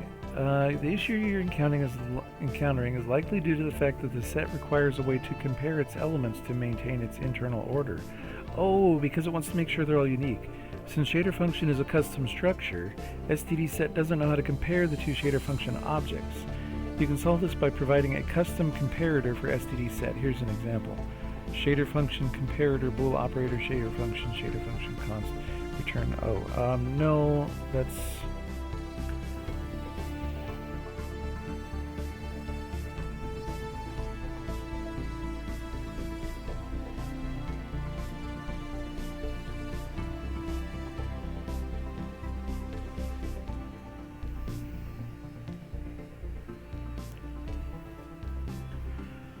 Okay, so what I want to compare for each one... Hold up.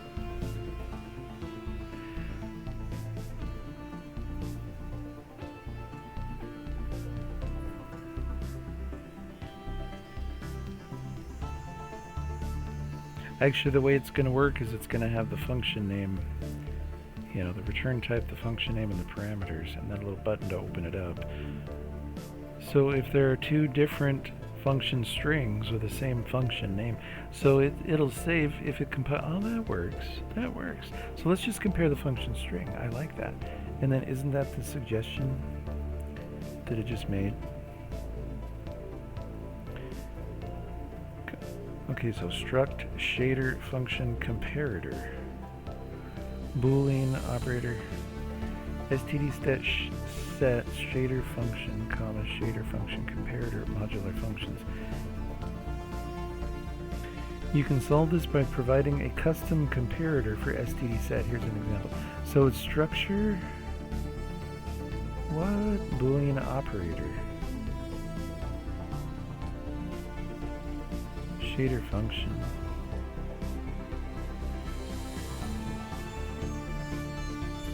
Please note that this comparator only compares the function with the strings and does not compare them with other functions. Also, this assumes the function shader is unique. The function has just shader.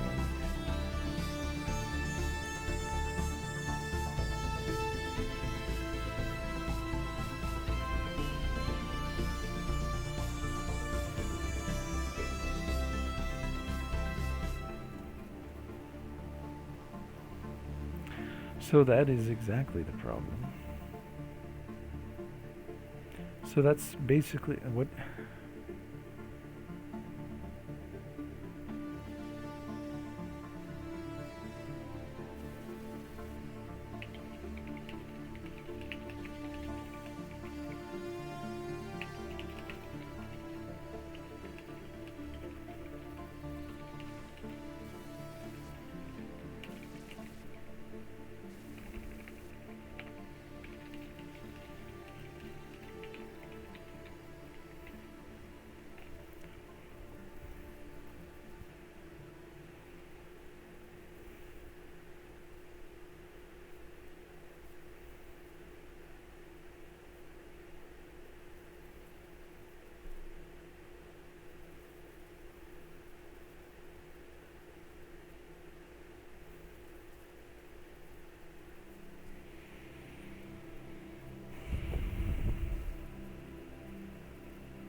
Knows to use the okay, when you declare std set shader function comparator modular functions, you're telling std set to use shader function comparator as the comparator for the shader function objects. std set uses this comparator to maintain the order of its elements and to check for uniqueness. Whenever you insert a new shader function into modular functions, std set uses the shader function comparator to compare the new function with the okay, I gotcha. Set in the same scope where you want to use them. All right. So it's a function, and I should put it down here with the functions, I guess. And then load set functions we can uncomment because that's not the problem. So will that work like that? And then this replaces this here, right? So does this need to go before the thing here? Like that? Okay. And then this we can uncomment now because it's going to work.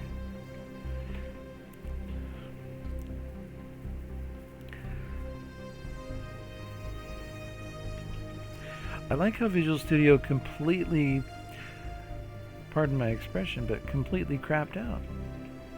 And did not like that at all. Instead of just putting there's no way that this has a comparator because it's a custom structure defined by the programmer, it just spit out just like that was probably a huge amount of pages of stuff. Okay, so what do we got? I commented out the, it's not even calling the functions here. So in the first place, we're going to load the set functions, and then in the second place, we're going to parse the shader code. And then finally, we're going to print all the functions in memory. Just the number. I just want to know how many there are. Just the number 13. Exception opening, reading, closing file. That's because there was no file. Okay, so that's good. So now, and it still doesn't exist. Okay, so the thing we want to do after we do this, parse shader code, okay? And then total functions in memory. Okay, load set functions. Okay, so after we load the set functions, there's going to be a certain number of functions in memory. And then after we parse the shader code, because we're going to load them into the set, it will make sure that, okay, so then we can check the, okay, hold on. And it should return, what, an integer, I think it's an integer? Why wouldn't it be an integer? Okay, so let's go like this. Previous, or just before, or just after loading. Or let's just, previous function count equals modular functions dot size. So then we go through their total functions in memory. Okay. If modular functions dot size is greater than previous function count, Then what we want to do is save all functions to file.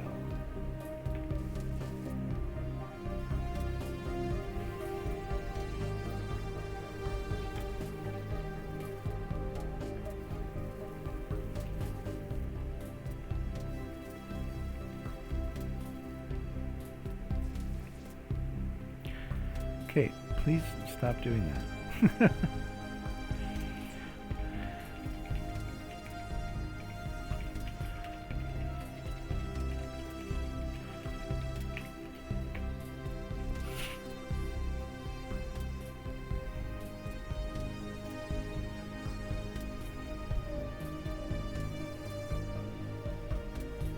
Oh wait, no, I don't want to do that.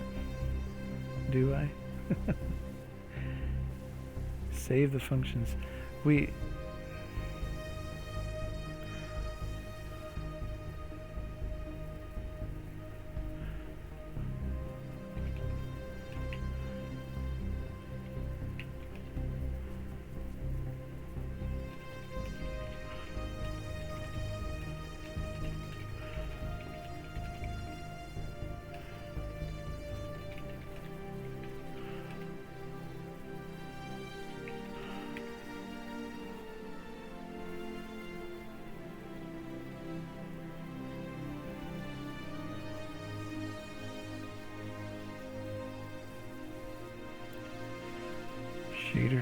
Shader function comparator functions, string file name.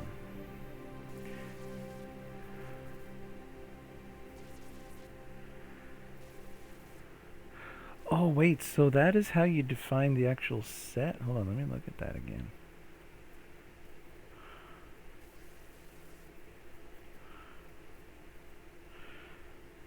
Oh, so that actually defines the set. That's a type. The type is then a set of shader function with the shader function comparator.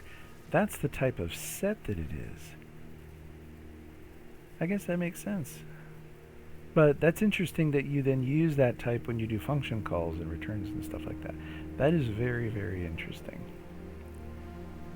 For some reason. Okay. This function takes a std set of shader function objects and a file name as parameters.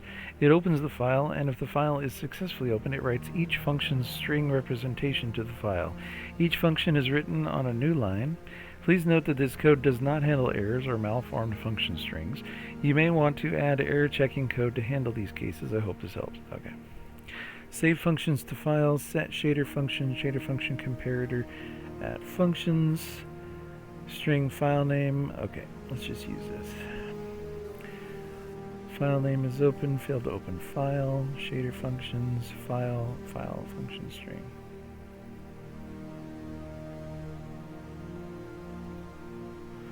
Don't you have to close the file?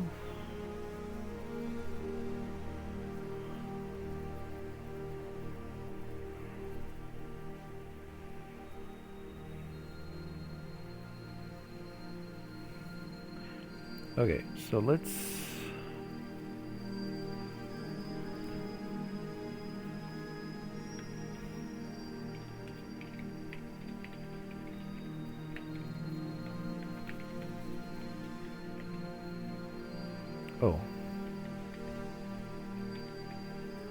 it already did that for me.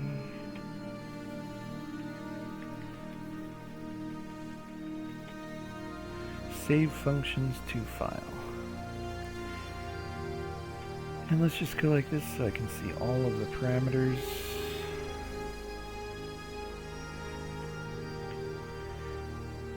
Yeah. See, that's one parameter. Okay, functions. So it takes that and then save functions to file. Let's come down here and do that.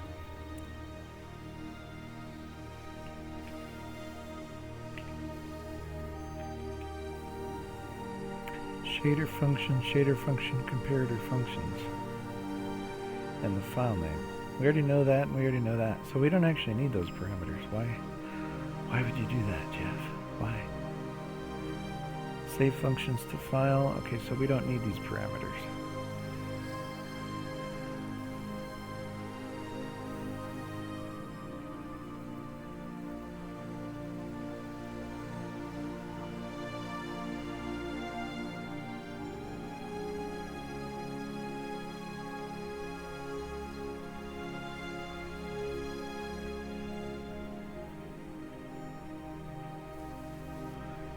there, so we don't need that.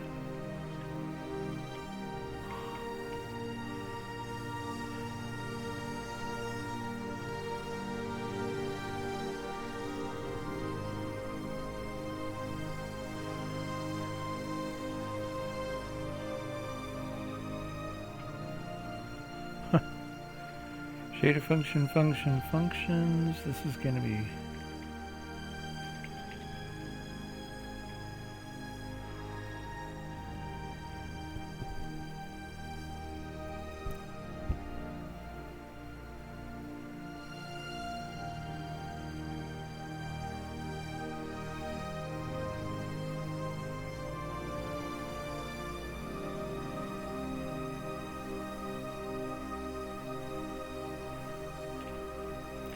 computer. Why doesn't it do that?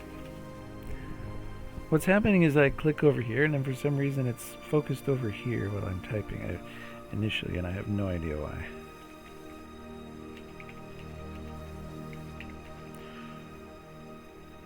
It's a little annoying. But it is a web browser, so we give it a large, whatchamacallit. In C++, when an std.o stream object goes out of scope, its destructor is called, which automatically closes the file. So it's not strictly necessary to manually call close on the file. Okay, thank you. Thank you for the essay as well. It's not even done. Keep going. Go right ahead. Finish your... Here's how you might modify it to close the file. Okay. Thank you. Alright, this is I may become a senior developer someday. That paragraph helped me, apparently. No idea. No idea. Okay, so save functions to file. So everything's good here. So the second thing, parse functions. And then if modular function size is greater than previous function count, save all functions to file. Okay. So then we just need to do this each time. So then previous function count should be a global thing. So let's take this and declare it up top. We'll just make it global instead of just here. Previous function count. Save that.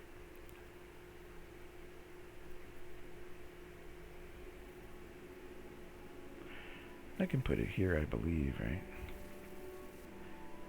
That's outside of main. Okay.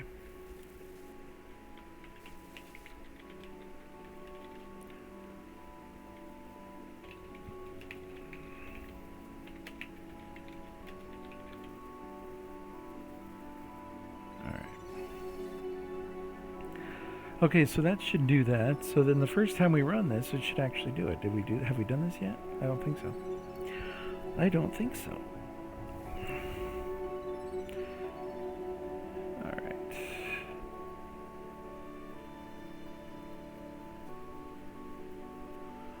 Parsed functions. There they all are. Nice.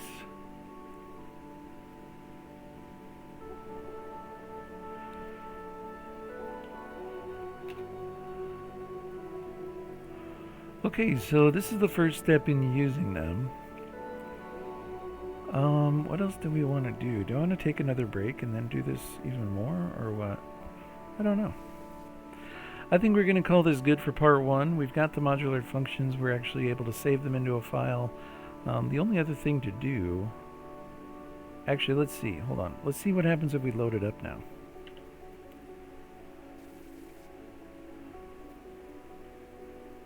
Okay. So what happens to the file? It doesn't get touched, which is fine. Okay, so that makes sense.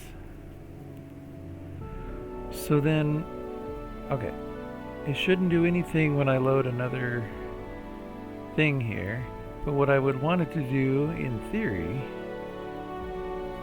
is look at this fragment shader and parse all of these functions and then save them minus main into that file. Okay. So then once we load a new shader group, that's what we want to do. We can do that real quick.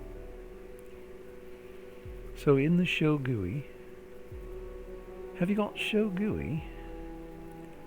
I'll show you my GUI. Alright. Sorry, Chotty. So where am I at? What am I doing? And why am I doing it? The noise, quad fill, this, that, the other. Okay, save shader GUI, load shader GUI, all that. Okay, so at what point in here do we want to actually do this? We want to do this when the user selects a shader group. Okay.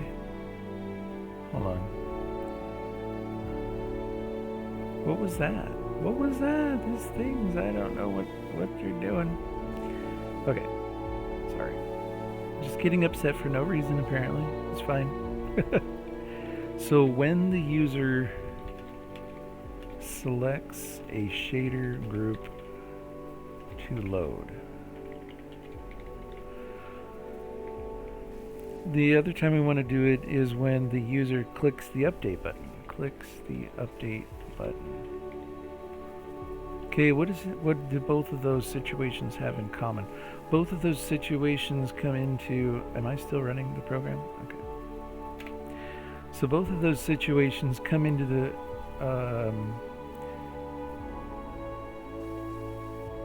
where am I? Save shader group UI. Save shader... Or no, shader group selector UI. Shader playground UI. Shader vertex code.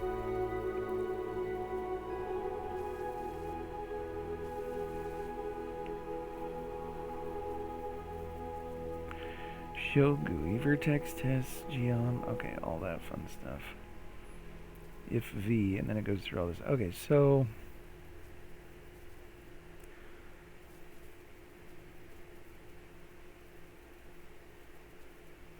okay, shader group selector UI. That's where we want to go, I think. Shader group selector UI. So the thing is, begin combo shader groups. Selected group goes through all this. Here we go, see? Okay, handle shader. Okay, so right here. Handle shader. Compile check. That's what it is, right there. That's what I was looking. Thank you. Thank you very much. Compile check. So that's where we need to go into here. And what we're going to do inside that compile check is what? Probably break this.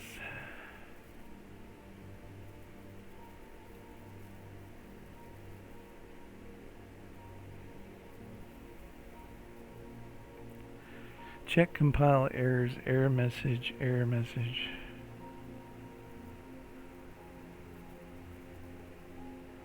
Doesn't this show GUI, and that's not actually what we're looking for. That's good because I don't want to break that. Just take me back to ShowGUI. Take me back to ShowGUI. So inside here, after it does all this, and it does anything like that, separate it, okay, if V, if TC, tessellation, okay, if geometry, and G, if F, okay, blah, blah, blah. Okay, if not, shader, error message, empty. If it's not empty, display this. Oh, okay, and then right in here, there's an error. Okay, so then we need to, so we have that, and then we just, okay. So we just need to set a boolean for when the user selects to load a shader group or when they hit any of the update buttons. That's fine.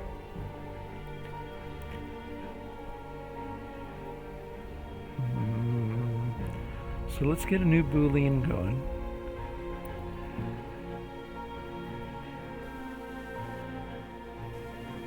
Okay.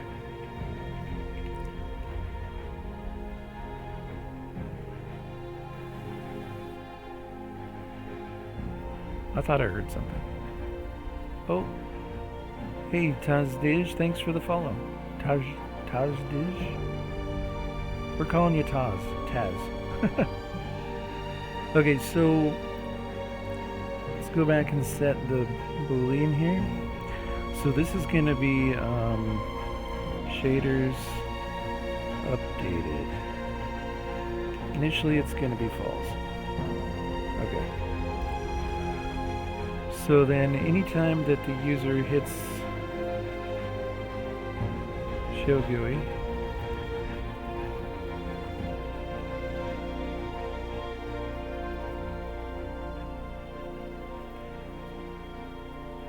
2 checkboxes, shader editor, hold on. Okay. So default smallest window size is like window size shader. 2 checkboxes for that. Tessellation checkbox. Fill depth. No. Separator. Okay.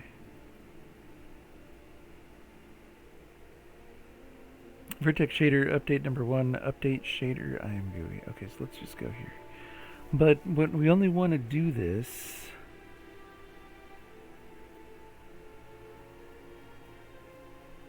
That's okay, at the bottom you can set it to false. Okay, so go like this. Update.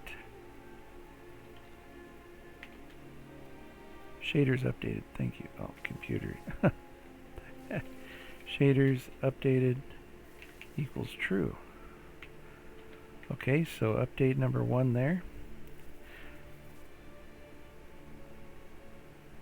Yeah, it's fine because this will be, okay, update 3, we're going to put it right here as well. Okay, evaluation shader if that happens to be open. Geometry shader if that happens to be open. And the fragment shader. Okay, then if we come in here though, there's going to be an error. So we're just going to change shaders updated to false because it's true, it's been updated, but there's an error, so we're not going to do it. And then after we go through all that, right, and then also in the shader IMGUI thing, whatever, where's that? In the shader group selector UI. So let's go into that function. Shader group selector UI. So in here, load the selected group data as needed. If selected group is greater than 0, okay, then we'll come in here, compile check, and we'll go like this.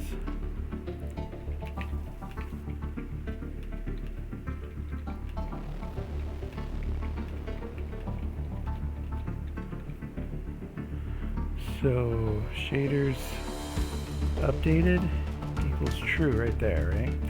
And then we're still checking later, so if there's an error, then it'll uncheck that. So then at the end of, where were we at? Down here? So after we get to this point and we're not sure whether it's going to be true or false, we just go here. If shaders updated,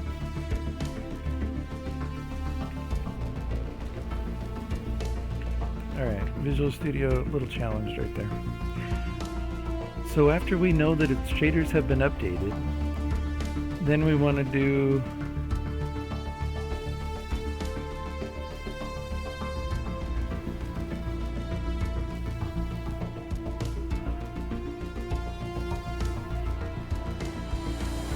so previous function count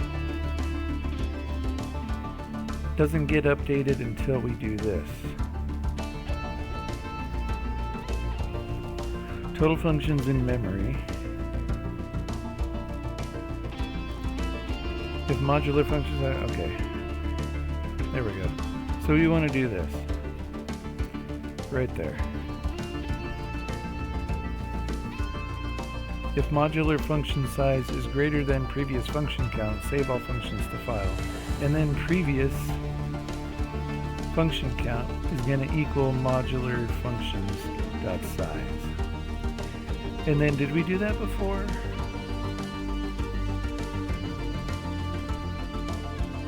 Because once we save it, we should set previous function count, yeah.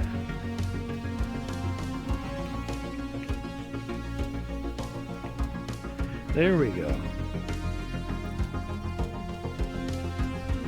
Okay, that probably gonna work. Cool. Let's try it.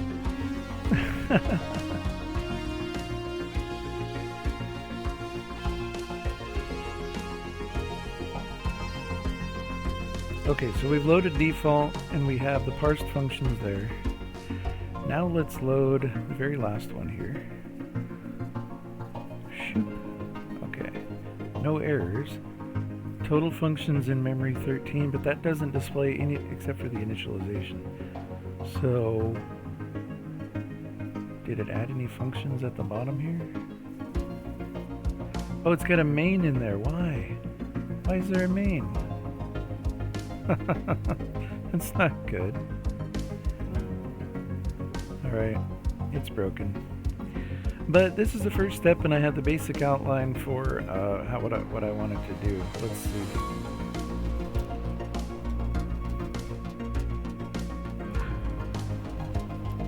I tell you what, because I was thinking about quitting stream and chilling, and coming back after I clear my mind from this.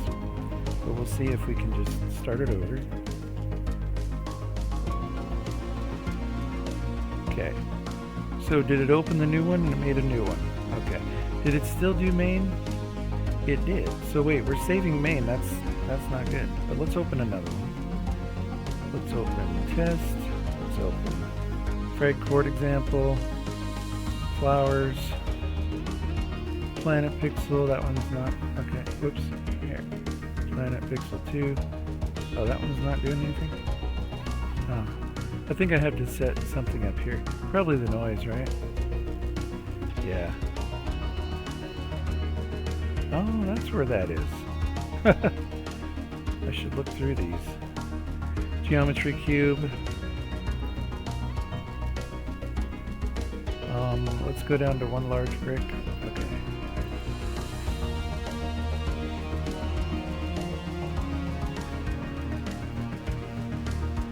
Okay, this is still the same, and it didn't update it. Alright.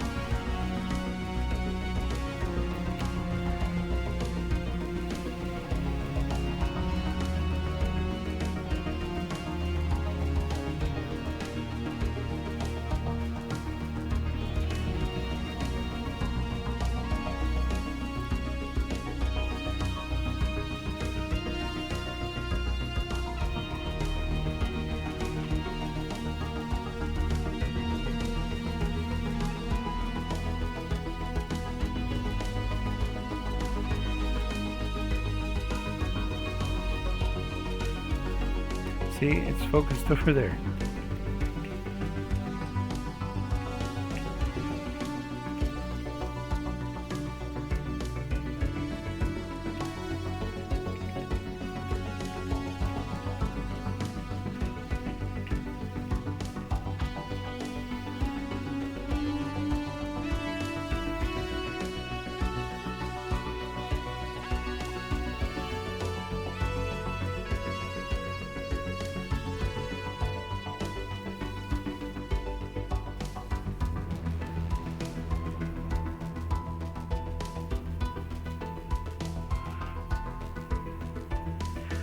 Okay, well, that's very interesting. Here, shaders updated equals false. And then anytime that, because shaders updated gets set to true, and then modular function size is greater than previous function count.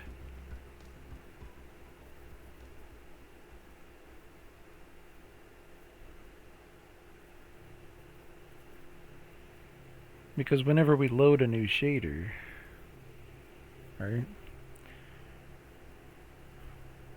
Oh wait, whenever we load a new shader, like when we select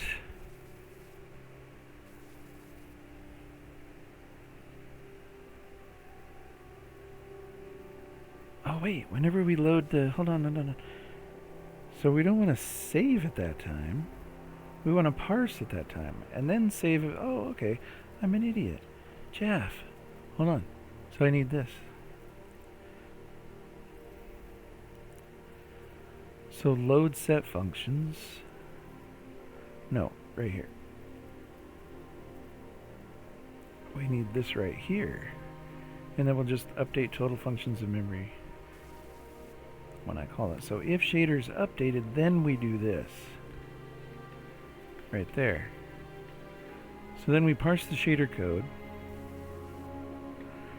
We output total functions in memory, and that, so the reason why it didn't update is because it never got the. Okay. I just forgot that one line of code. I was thinking too much. Okay. So what do we got now? 13. All right. And did I delete this and then it rewrote it, or what are we doing? Parsed functions, that was a little bit ago. Okay, so here's the test then. When I go to a new one, let's go to one large brick. Now what does it say? Total functions in memory 22. How come it's repeating like that forever?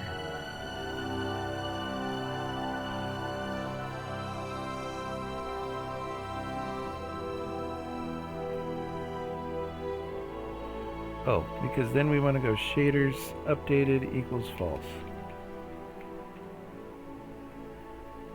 Did it update the thing? It did, and it put the functions in there. Okay, great. And we have another main. Oh wait, did it do it? Yeah, it did it, right? Must have. Line K hash 32 brick. Rotate, cool, okay.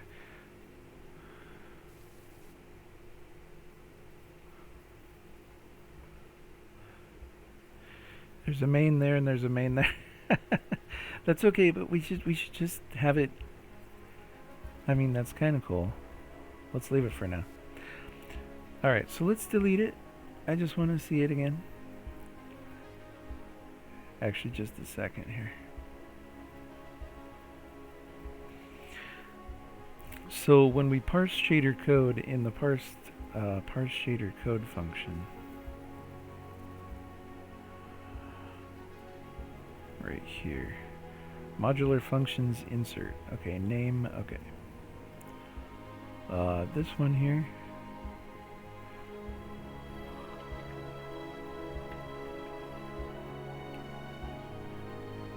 I think I already know how to do this.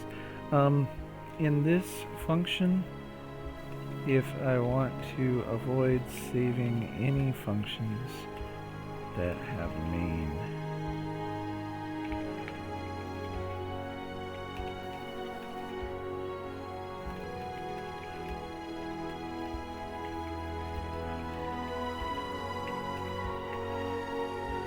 and I think it already knows this function because it gave me this function earlier, but I'm just going to remind it.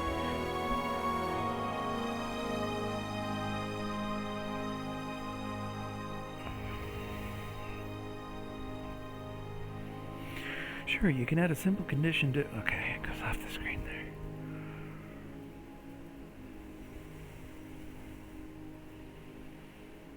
Okay, that's what I thought. That's easier than that's actually as easy as I thought it was going to be. Alright, happy coding. Yeah. Alright, let's go like this.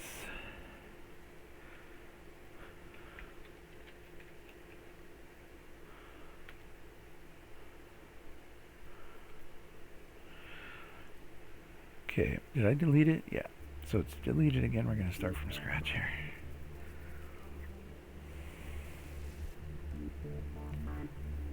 Okay. So we have default. Total functions in memory now is 12. Okay, that's cool. So it's got all the parsed functions there. And then let's...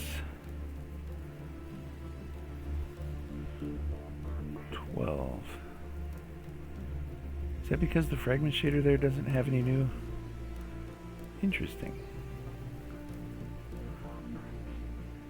The default one has all those? Oh. Alright, that's fine. One large brick. So then there's 20 functions in memory once I load that one. And there we go. So what are the last one's crystal? There must be some sort of sorting that it uses. Okay. Stripe, square, new brick. Alright, cool. That's really cool. So we're definitely saving all of the parsed functions now. That's awesome. So as the user uses this program, that particular file will just collect all of the shader functions for the fragment shader that the user makes or loads. As long as it's a function and it's not the main function. Alright, cool. Okay, and I've been streaming for too long. It's been fun, it's been real. It has been fun, it's been real. Oh, Taz is good, usually what I go by on Twitch. Hey, sorry I didn't hear the TTS. How you doing? I'm about to end the stream here, so let me see. Let's add this. Where's it at?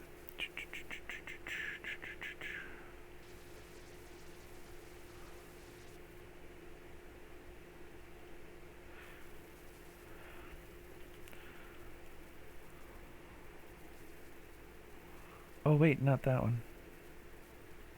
It's not the one. It's not the one. That was the other day.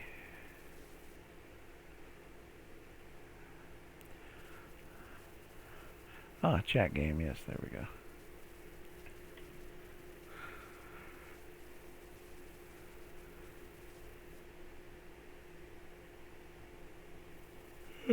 Computer. Okay. There we go.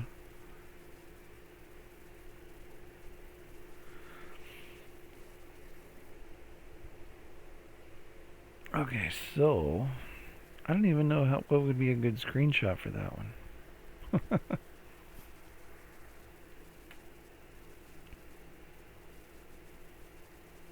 Oh, I didn't have to compile that either. I already have it.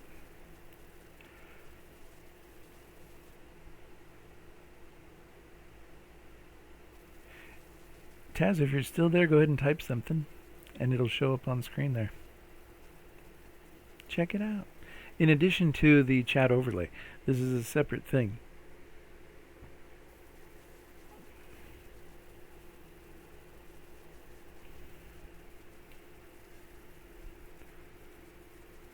Might be gone. Might be gone. All right. Oh, wait. It registered it there. Here, let me run it the other way. I'll run it from here. I'm just playing around with this one. So what brings you to the stream? Are you into coding or OpenGL or game dev or all of the above or none of the above? You're just curious, or a student, or what?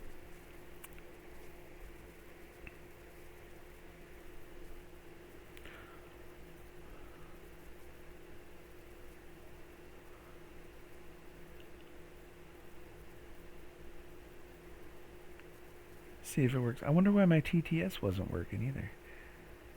Do I have it disabled? TTS. Looks like it's there. Let's see. Music. Stream.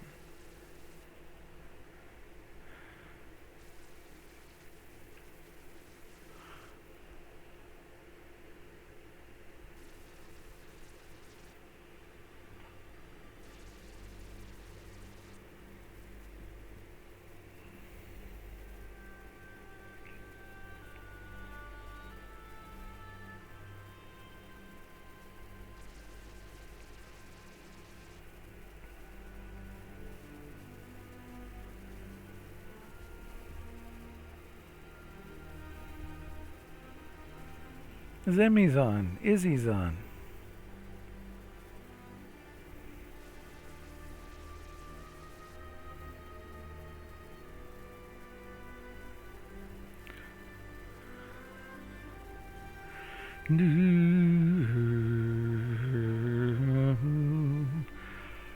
Okay. I'm a software engineer, and I like seeing others' projects. Watching Twitch and reading chat makes me feel so old. Oh wait, it didn't show up. How come your text didn't show up in here? But it did show up through here. Did we see it? Display name. There it is. I have been working as a developer for 20 years. Oh, cool.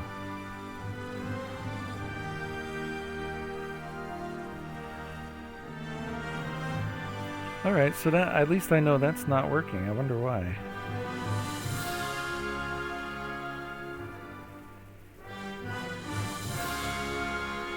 Does it work? I thought it was working the other day if I was to type in.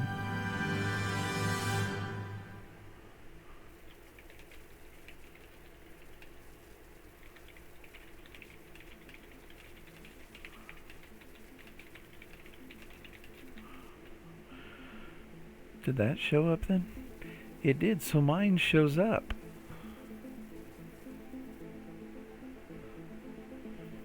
But yours doesn't. I wonder why. Well, that's something to work on. Siri, us about game dev. Received a message? What happened there? That looks a little bit odd. Is programming your profession or just a hobby? For now, it's just a hobby. Yeah, for now it's just a hobby, but I'm basically setting myself up. I just want to work for myself, and so I'm just going to do game dev. And what I'm working on tonight was the Ultimate Shader Playground, which I've got here on itch. It's this guy.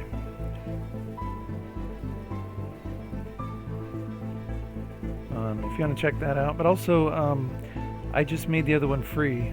Sorry, dashboard. This one's free, the pixel art building creator. It's got a form of the shader editor in there. If you want to try that out, that one's free. So try this out. It's a little bit clunky. I need to work on it a little bit more, but it's now free as of 4 days ago. But yeah, I'm looking forward to making money from this one. And the next thing here is modular functions, which is what I was working on tonight. And it actually worked out pretty well. I think I've got a good basis for it. And I think the next part's going to be fairly easy to do. Since I already have all the data in memory, I just need to have the IMGUI pop up with the little boxes that will show all of the functions. I think what I'll do is I'll just have for each function, I'll just have the name and a button, and then as soon as you click the button, it will just show that function, and then a little button for copying that to the clipboard, and then you can easily put that into your shader code and stuff like that. Oh, those are links that I posted. I wonder why it doesn't show for anybody else. Nice. I've been a consultant with my own company for the last T years, and I'm trying to finally transition into making games and game-related software too. I'm going to have to try to give those a try. Yeah, I follow Pirate Software, and he does this develop.games. If you want to check out Thor's stuff, it's really good. And then the other stuff that I have that's good is, where's it at? This one.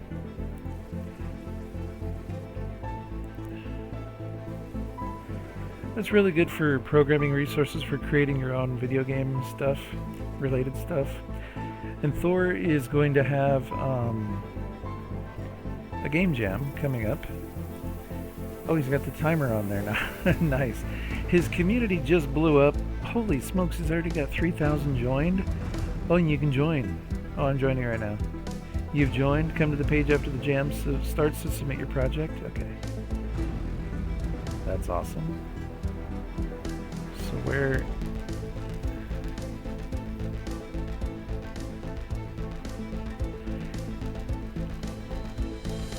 These are the rules for it, and his community is just huge now, so... Sorry, on Android, typing here is a bit slow. Oh, that's crazy. Yeah, okay. Oh, for the last 5 years. Okay, cool. Yeah, I've been following Thor for about 6 or 7 months now. Awesome. Yeah, I think I followed him for like a year and a half, almost, maybe 2 years. Yeah. When I started to get serious about game dev. About a year and a half ago, 2 years ago. Maybe 2.5, I don't know, I'm old. Time goes by quick.